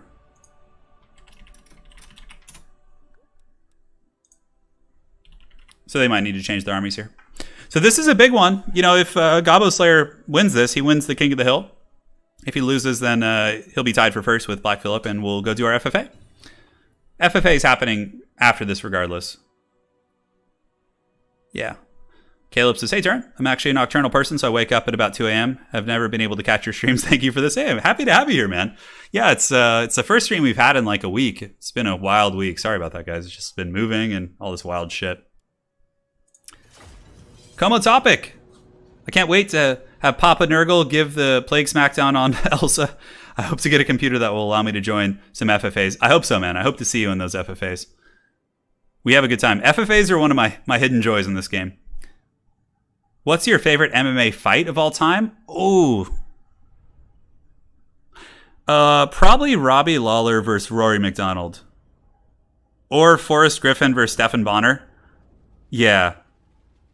I also really, really enjoyed, what was it? Fedor Mirko Krokop versus Alexander Emelianenko was really fun. Just because I love the head kicks from him. Also, seeing Fedor versus Krokop was a super good fight. There's so many, dude. I don't know. I could go on forever. No, Hammond, the new screen blocker is spin the wheel. So we spin the wheel to decide what faction the players will be playing. Hey, and thank you, Smokies, for becoming a member. Welcome, dude. Palpatine cackles as you enter into the realm of the Dukes of Haggard. What other fights do I really like? We're making some tea. Yeah, Robbie Lawler versus Rory McDonald was like one of the most savage fights of all time. Yeah. What other ones did I really enjoy? You know, I know a lot of people like to give Daniel Cormier crap for being like boring to watch, but I love watching Daniel Cormier fight. Like when he fought Rumble Johnson and just brought him down and like held him down, and watching Cormier versus Gustafsson was a really fun fight for me, at least. You know, I don't mind boring fights as long as they have some cool technical elements for like wrestling and stuff. Yeah, I mean, there's so many, dude. I love watching Mirko Krokop fights. He's one of my favorite. Mirko Krokop might be one of my favorite fighters of all time, hands down. I really, really like Daniel Cormier too, just because he's kind of a really cool ambassador for the sport. He's not like super fun to watch, but I really like him as a fighter. Yeah, Matt Hughes versus Trigg was really good. Anyways, guys, we're in the match. It's time. We got zombies in the front, backed up here by Cairn Race. Interesting. Cairn Race are a little bit of a risky choice if Volkmar the Grim is present, because he can just run them over and do magic damage, and it's very, very, very, very devastating. But if there's not, dedicated magic damage, they can be dominating, right? He's got 4 Cryptors in the back, no Blood Knights, Heinrich Kemmler, Mortis Engine, Chillgeist, and Fellbath. So this is a very, very unusual army. As a matter of fact, an army that would struggle very, very badly against Volkmar the Grim. Now for the Empire army, we got Great Swords, we have double Flagellants, we got, triple Greatsword, double Flagellant, handgunners, crossbowmen, and spears with a steam tank. And Balthazar Gelt, is he on foot? Holy shit, we got foot Gelt, baby. Look at this. Oh, dude. This is awesome. Look at this bad boy. Smokey saying your tutorials really helped me step up my game, which helped me in the game overall. Hey, glad to be of service, man, and thank you so much for becoming a member. Dude, he has got foot Gelt against Vampire Counts. This man is out to win the hearts and minds of the people. Now, he does miss with his first spell, but, he sends a message. He's like, hey, man, I got foot Gelt. I'm here to stay. I'm here to try and dethrone the king. The steam tank, despite not doing magic damage, it hits hard enough that if it hits the models, it's going to kill a handful at a time. So the chill guys do actually take 6 casualties right there, which is, it's no joke. I know, the foot Gelt, if he wins this, oh my god, look at the Haggard Hounds of Gehennas. Look at him. It's like Wookiee flying around. Oh my god, that's so junky. I love it. It just kills 1 zombie or something. It got like 2 gold of value, that whole spell. He's gonna have to calm down his shit with that magic, because it's like not doing anything right now. He's gonna have to wait for those guys to kind of the foot Gelt bingo. Yeah. Oh my god. So yeah, the battle's gonna be underway. It looks like Heinrich Kemmler gonna summon some zombies on top of the Flagellants here in front of them. I would imagine all the crossbows will start shooting into the Claw of Nagash, and we do have the Free Company militia on the flanks getting ready to pile in here. So a very, very unusual army. So that's good. Sorry, that's the last No worries, sweetie. No worries, sweetie. Yeah, so we'll give you guys a little bit of this. I will not lie. The chances of your survival are small. The proper speech, just to welcome this battle. Anyways, so Greatswords are going to have a pretty bad time here. Hex Race, Cairn Race, as well as Cryptors all counter Greatswords. So the Greatsword front line is going to struggle. Now, they will hold for a period of time, but it looks like Balthazar Gelt is going to get some good magic. See, that was quite good. The Hounds were able to hit a couple magic units. They hit the Cairn race here. They also hit these units, but I certainly fear for the Empire. Foot Gelt isn't going to be the biggest player, and man, oh man, it looks like there's going to be a Soulfire Bombardment going down as well. Now, it does kind of tickle the edge of the Cairn race, but if you want to use Soulfire Bombardment, what you need to do is actually run into the middle of those Cairn rates and use it in that way, because using it while you're kind of running isn't going to get as good of an engagement. It looks like Heinrich Kemmler has summoned Krell. So Krell has been found, and he's got his big Cornate Axe, and he is going absolutely deep on this steam tank here, getting some really, really good damage. But yeah, it's looking quite grim for the Sons of Sigmar here. This build has many memey elements. Now, the steam tank and the great swords and the warrior priests are all like pretty respectable choices, including the life wizard, but a little bit heavy on the ranged assets with the huntsmen and the handgunners, and then the Free Company militia on the far side. Probably not with adequate tools to defend them, but ooh, a really, really good bombardment there. Beautiful cast there by APM. He's able to nail the Chillgeist, and it looks like the Invocation will kind of top those guys off, but it seems as if the vampires are slowly taking over this game. They're going to get back to the Huntsmen. There's a Mortis Engine draining down the Great Swords, the Spearmen, and all those different troops, and yeah, it's looking like this game's over. But, you know, I have to say, getting a chance to see Haggard Foot Balthazar running around just casting Golden Hounds of Gehennas like a true man of the people is certainly going to, you know, stay in our hearts and minds for a period of time. So Gelt moving over here, now going to be going after the Cairn race. You would think Gelt might do magic damage in melee, but apparently he doesn't. Empire, again, falling further behind as their ranged assets are being taken down here, which pretty much negates any ability for them to deal with Claw of Nagash. Claw of Nagash is just going to go ham and pretty much drain down all these other assets here. Warrior Priest doing its thing. Yeah, you know, he's fighting some zombies, not the most efficient use of his time. And Krell does last a very, very long time. He has a super long summon time, so yeah, Krell's going to be degenerating just now, but not before he frickin' brings his steam tank down to like 25%, even less probably. So that was a really, really powerful usage. And do the Sons of Sigmar have any ways to potentially come back? Not really. Crossbowmen have rally, but there are mobile units for the vampires to chase them down with. Mortis Engine is just cackling quite happily, and Balthazar Gelt is soon to fall. He's surrounded by, I believe, some Cairn Race or some zombies or something, and you know, Foot Gelt is not the quickest of lads, especially when he's poisoned and chilled by the Claw of Nagash. His speed is only going to be like 22, so yeah, I mean, let's give it up. We got a steam tank in here. We got you know, we got Foot Gelt. We got all kinds of cool shit, but it's not going to be it. Yeah, it's not going to be it. Now, a little bit of an issue with the deployment of the Empire. Typically, you probably noticed how he deployed in a very narrow box, like tight like this. The only time, in my experience, that you want to do that is if your troop quality is inferior to your opponents. If you have superior troops, you want better surface area because the more troops you have fighting, the better. If you have worse troops, you can often do that narrow box tactic, and then you basically are giving them less surface area on your inferior troops, and it takes them longer to kill them. That's kind of the school of thought with that. So his deployment with the greatsword's a little bit inefficient.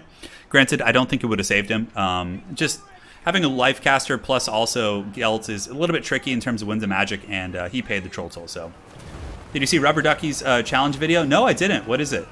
Is it is there like a challenge he's doing for multiplayer, for campaign? Come on topic, thank you. Rubber Duck Vor is an awesome guy, by the way. If you guys haven't seen his channel, he's an amazing creator. So there you have it. There you have it. Foot Gelt has fallen. The Steam Tank and Flagellants making their last stand. GG, well played. It was a great, fun game to watch, but that is going to be all she wrote. That's going to be it, man. I feel like this was a less experienced player. Yeah. No, yeah, for sure. He might be a newer player or might not have as much experience. Gobbo Slayer is a very, very seasoned tournament player, so he's going to be a tough foe for anyone. That's for sure. That is for sure. A really cool build, though, man. Super cool. A lot of range to protect with not enough, like, you know, probably width to protect it, but, you know, it was fun. Yeah, Greatswords didn't do too well. I mean, they had no good targets. There was, like, literally nothing in this army Greatswords were good against. Like, bringing Volkmar plus Greatswords is really powerful. All right, so with that, Gobbo Slayer is going to win. He is our king of the hill. Congrats to him. And, yeah, we're going. GG, well played. All right. Gonna rehost FFA. 2K gold on Foot. Oh, Foot Balthazar got 200 value or 2,000 value, probably from some of the nukes he got in the late game. Yeah, dwarves are viable. Okay. Turin FFA. Password is 1234. I will be playing in this, so this will be the last one of the night. Here we go. So let's see what's cracking. If you guys played in the King of the Hill, consider letting some other folks play. Yeah, it's Gobbo Slayer won, so this is his prize. He gets to play in this. All set. Okay, stand by for the wheel. Dude, Pone was waiting like a bandit, man. He was so quick. All right, so let's do the Rockato pools, I think is that. So we got Shardy. Okay, so we're going to go from left to right.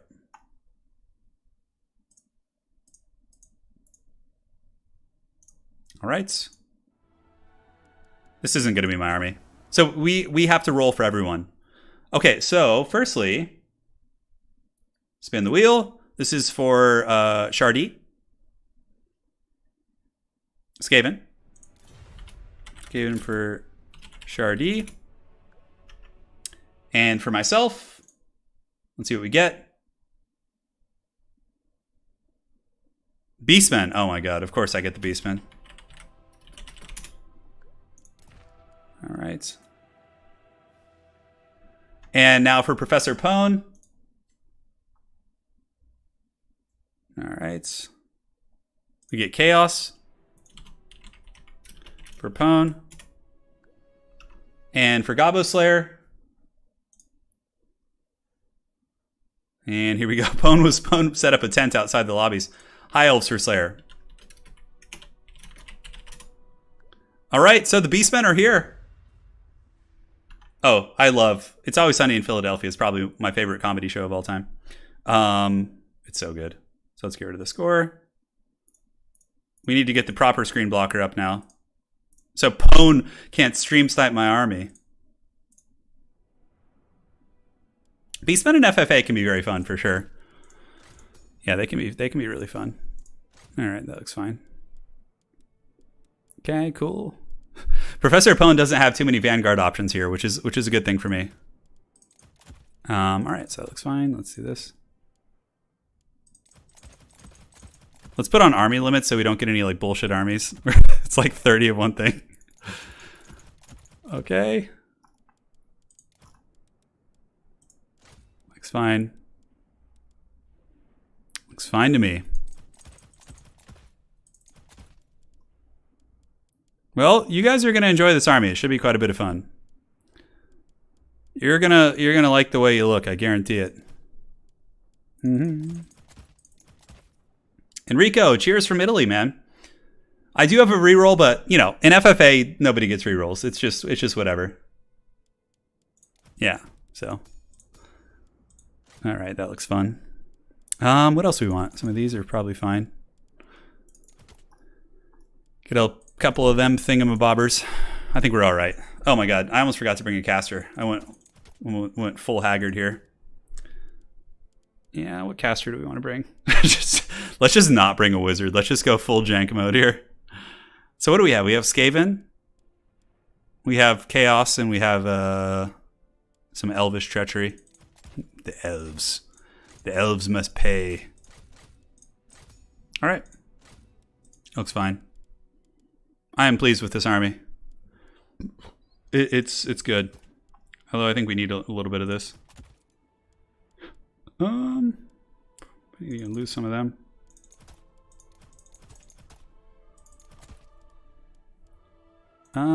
What else do we want to bring?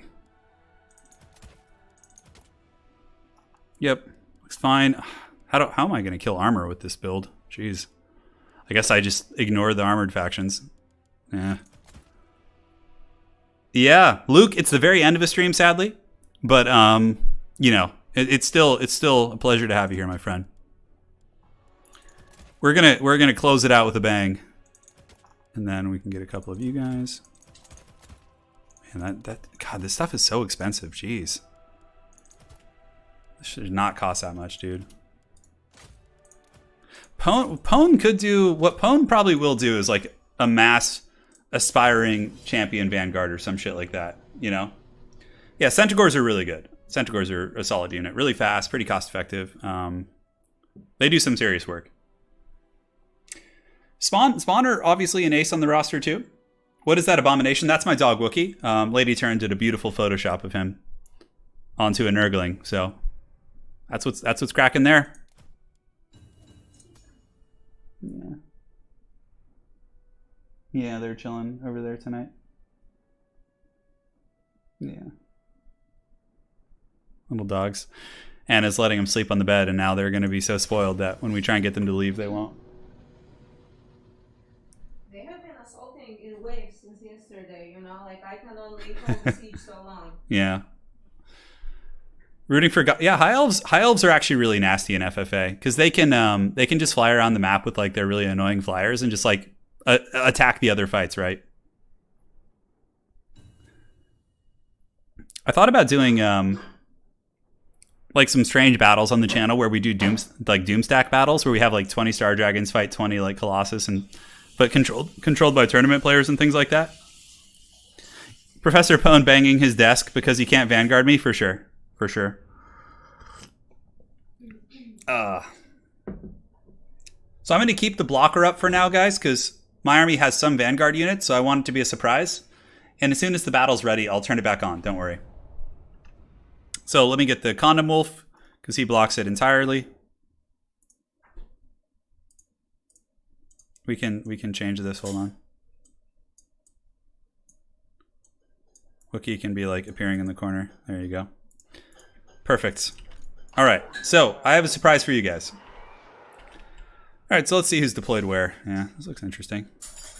Well then. Do it.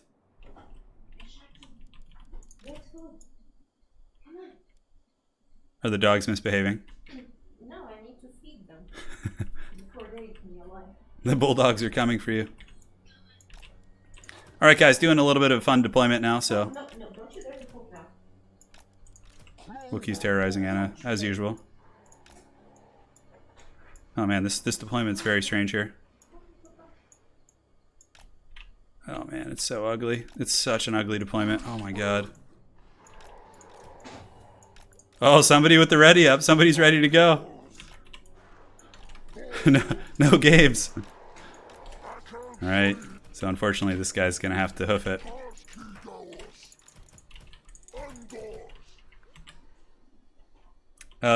Legends of Runeterra? Yeah, you know, I've never is that that's the League of Legends one, right? I think it is. Yeah. It's the card game. It's the card game? Uh-huh. 4, and then we can do 5 over here. I gotta hurry. All right, guys, the battle's almost upon us. I'm very excited for this. Alec, you're gonna like this one. I guarantee it. All right, here we go. The Wookiee is gone, and the Wolf is gone. And now the dreaded surround on the Skaven. Oh yeah, man. Let's go. Swarm, my beasts! Swarm! Swarm from every direction! Foot Kazrak, let's go! We need to get our caster over here because he couldn't be vanguarded, so we had to pay a bit of a price there. Alright, so we got some stuff in the forest here. We can go ahead and swarm these guys. And now the Beastmen will emerge from the bushes. Oh yeah, let's go, let's go. You around here, set up the archers like here, and these archers can set up here. Foot Rack is going in there. Get some harpies going on those guys. And the other ones can just fly over. So it looks like we got some decent hill engagements. We can get you around the back, and these Centaurs can come down and under. And you guys can come over the top here. And okay, it looks like we're getting through the front line, so let's push in. Let's move up the archers as well. Move up you guys, come in here. You guys can press in, and harpies can go ahead and just kind of chill and get ready to chase some stuff off. I think those are death runners, if that's going to be kind of painful.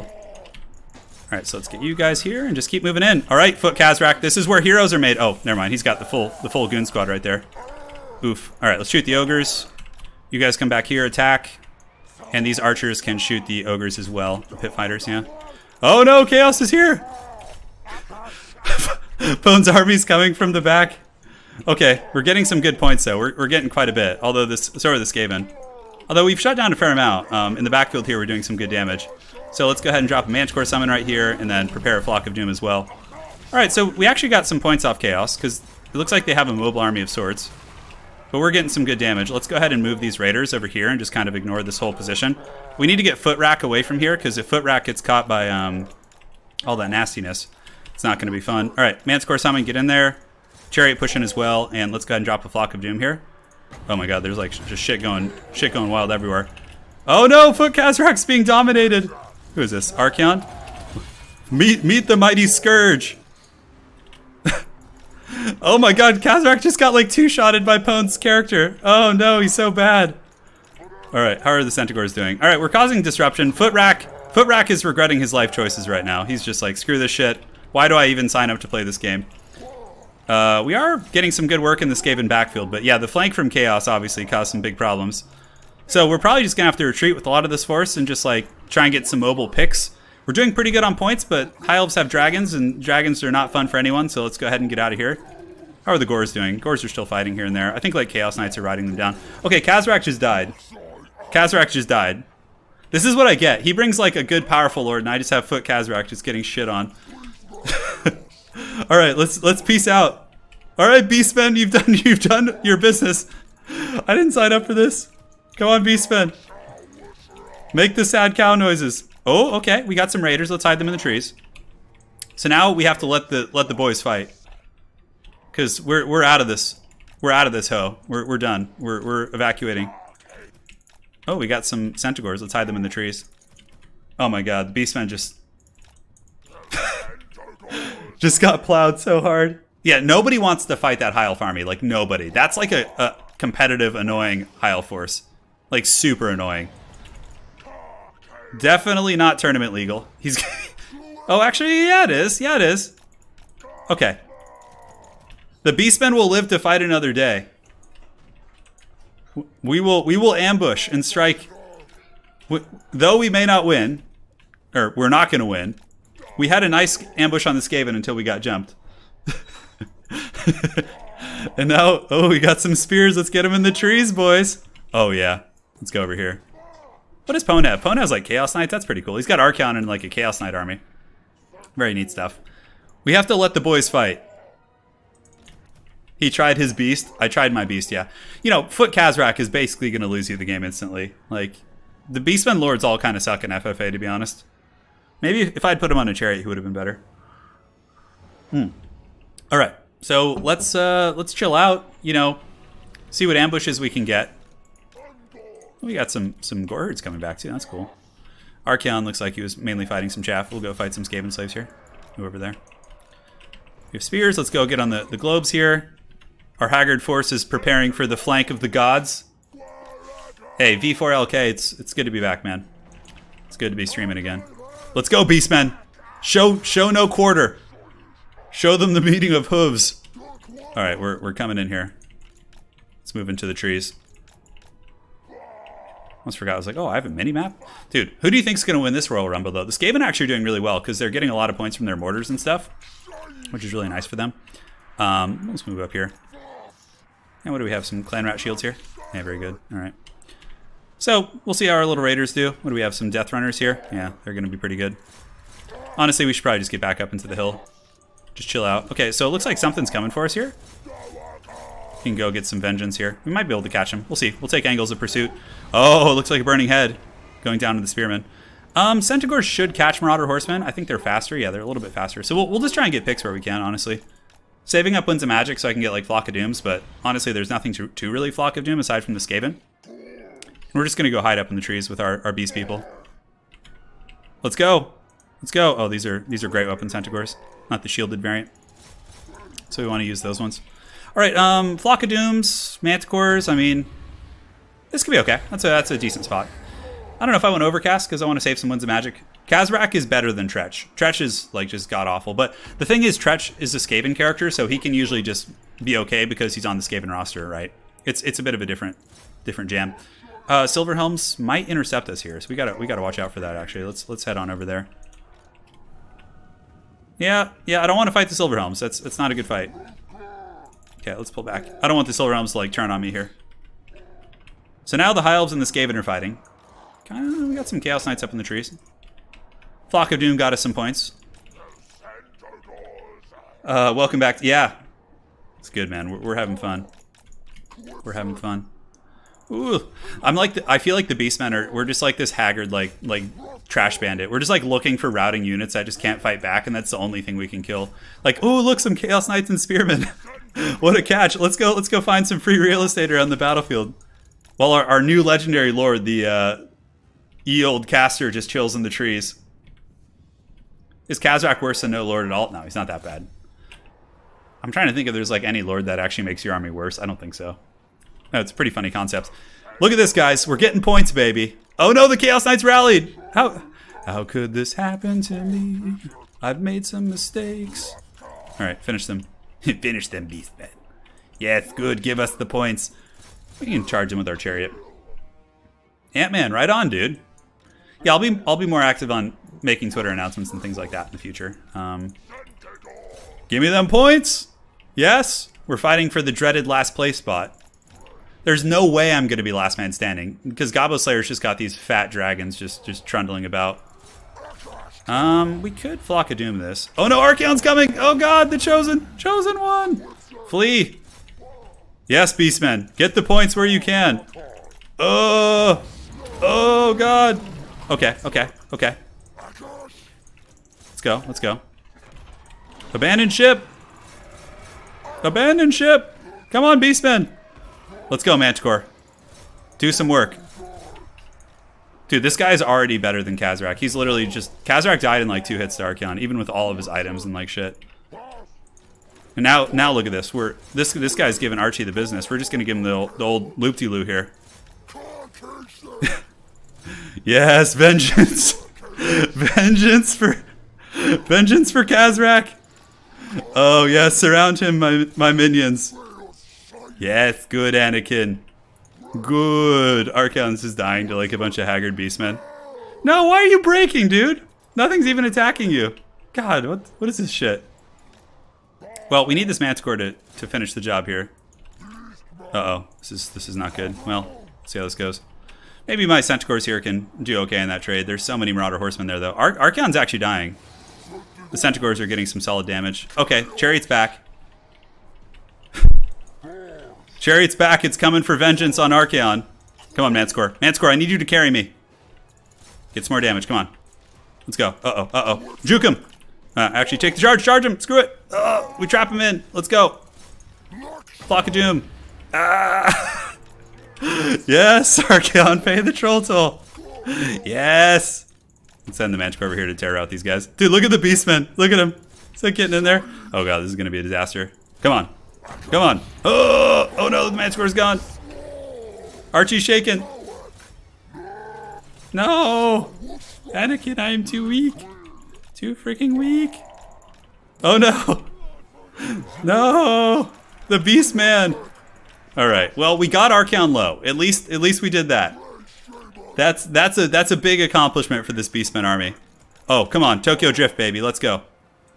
Come on. Oh yeah. Come on, Bacon Chariot. Let's go. Somebody has to be sacrificed. Sorry, Centaurs, it's you guys. Okay.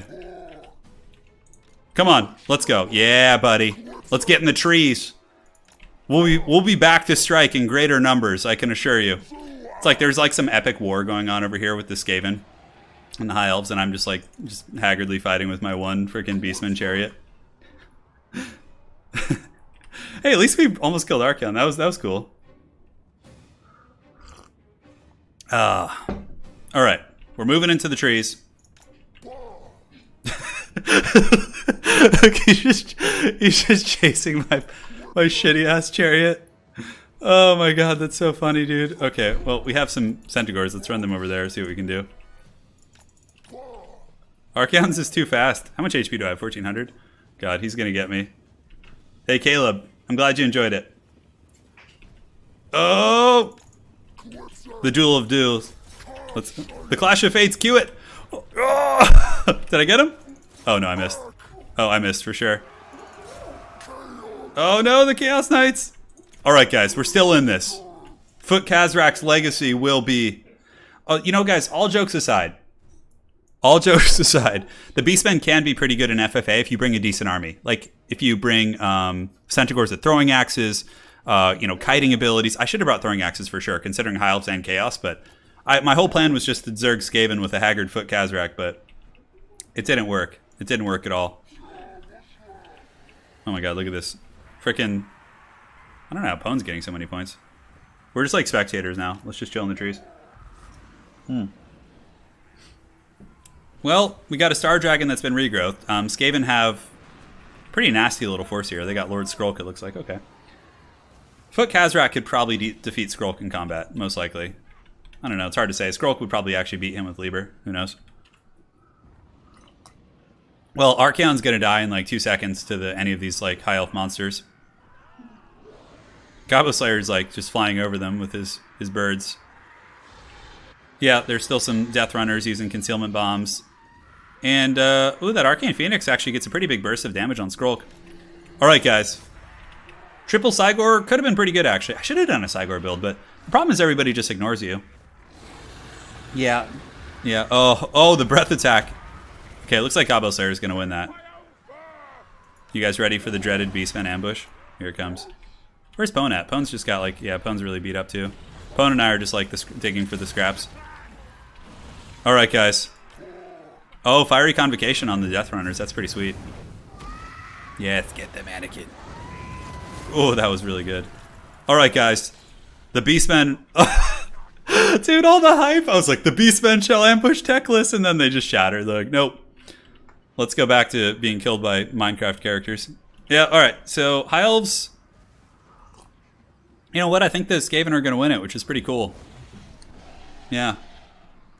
Despite being vanguarded on, attacked, I got sandwiched by the High Elves and Chaos, so of course I paid the price. Hey, Gok Thim. Good morning to you too, man. Good morning to you too. And that looks like it's going to be it. Skrulk's down for the count. Pone doesn't have enough points. I think Skaven just win it, straight up. Dude, I got denied so hard there, Misha. Just straight up, like, just trash canned. Well, that's what I get for bringing Foot Khazrak against, like, Teclis and Skrulk and Archaon, like, all these good lords. And I just show up with Khazrak on foot. I deserve that, man. Okay, can Archaon pull off a miracle here? Oh, does he have Swords of Chaos for bodyguard? I don't think so. I think he just has regular Chaos Knights. Alright, so I can't see him. Yeah, I guess I'm not, like, the spectator, so I don't get to know where everything is. Archaon's hiding in the bushes, which is really funny. But the Star Dragon's just going to just dunk on him here. Unless he gets really lucky. Okay, he dodges the first shot, which is pretty nice. Foe Seeker. Oh, he's going for Teclis! Oh, is he going to get him? Okay, he hits Teclis, but Potion of Croy saves him from dying with the pretty much 50% reduction. But Archaon, Slayer of Kings is active. He saw it on Teclis' tail. The Chaos Knights actually get a good charge on the Star Dragon here. And now Archaon Never Chosen. Is he going to get him? Come on, Archaon. Slay him. Oh my god, 800 HP on Archaon, down to 600 or so. Trying to hunt down Teclis, but Teclis is slippery. Doctor Strange is using some witchcraft to escape. Look at him. Oh, Archaon, is he going to get the killing blow? Oh, Teclis looks like he jukes him again. Man, those Chaos Knights did a number on that Star Dragon. That was quite a thing of beauty. That was quite a thing of beauty. With that, Archaon is going to be netted, and he will be feasted on. End times have been averted, apparently, by the Gobbo Slayer, but I don't think he got enough points. He'll be just short of our It's Sunny in Philadelphia fan. Yes, a valiant defeat. The Beastmen will happily take that. Horse Teclis was for sure cackling. Hey, Dylan, thank you for the donation, saying late night stream with the blocker all day, man. That's how we roll. So this is my favorite part of FFAs, is taking a look at value accrued. So let's first look at my piece of shit army. 143 from Khazrak, despite popping his items and having him in combat the whole time. Nothing really did good on my army, honestly. Like, it was just all... Yeah, Centaurs did good. Look at that. 1,100, 900, 500. Yeah, not bad. Now for Skaven, Skrulk was a beast. Assassins did really good. Death Runners did okay. Yeah, 2,500, 1,700. Weapons teams mostly carried him. For Gobbo Slayer, we got Peckless, Dragon. Wow, 34 plus 3,000. Really a thing of beauty for sure. And for the dreaded Professor Pone with his Chaos Knight army, which I love. Yeah, so Pone gets the MVP here because he got the 4,400 on Archaon. That's like the record for that game, so he gets the moral victory. His Chaos Knights underperformed across the board, but Archaon certainly carried. Archaon soloed Khazrak in like 3 hits and then probably killed several other lords as well. Great game, super fun. And that's going to wrap up tonight. It's been about 3 hours, and we'll be back streaming. I don't know when, maybe sometime in the next few days, but I'm going to have to like panic move. We have to move again. So it's like, I'm going to try my best. But guys, just want to take a moment to thank you all for your donations tonight. It's been super huge. Like, you guys just went balls deep with the donations. It's really helps quite a bit. So thank you so much. Pone's Archeon was awesome. Awesome stuff. So thank you to Dylan, Como Topic, to Smokies for becoming a new member, King Cool, Pope Taint the Fourth, Patient 333, Ezekiel Abaddon, the War Master of the Black Legion, M. Koala, Sean Pullman, Victor Modesto, Prisoner of Warhammer, thank you, man. Someone named Mom donated, or Morn. Oh, I thought it said Mom. I was like, is my mom on the stream? Just throwing cash at this here. Havoc, dude, thank you so much for the fat $150. That is huge, man. Joe Leonard for the 20. No Cane, No Gain. General Confusion Plays. Presser, Sleepy Time ASMR. Meluria with the 50. Keenan L with the 100. Villain with the 100. Mr. Pig with the 100. Holy shit, guys. Thank you so much. And Zachary Ganibe and Andrew. Thank you, guys. Thank you so much, man. Means a lot. We are in Southern California, but not in Los Angeles. We're like in more of a beach town now, which is really nice. So, but long story short, we moved to a house. It had problems. We have to move out now, and it's just like, it's just a nightmare. So, yeah. So we're going to be relocating again this week. Hopefully, we can find a place in a very quick amount of time. Yeah. That's it. Thank you guys so much. Really appreciate all the support. Congratulations to Gabo Slayer for winning the King of the Hill today, to Shardy for winning the FFA, and to Professor Pone, of course, for the glorious 44-20 on the Dark Lord Archeon. So quite a bit of fun. The dreaded 2 a.m. stream. Yes, it is over now, though. You guys get some rest. I'm going to hang out with my smoking hot wife. She's giving me a look. And that's it. Thank you, guys. We'll be back. The dreaded Wookiee will return. Once more, he visits you from the corner of the screen. And yeah, we'll see you guys next time. Thank you again for your support, guys. It makes a world of difference. I got to admit, the past couple days, my spirits are very low, and the stream has gone a long way to raising them. So thank you guys so much. And we'll see you guys soon. Stay safe. Take care of yourselves. And drink some water. Stay hydrated. All that good shit. All right, guys. Take care. Good night.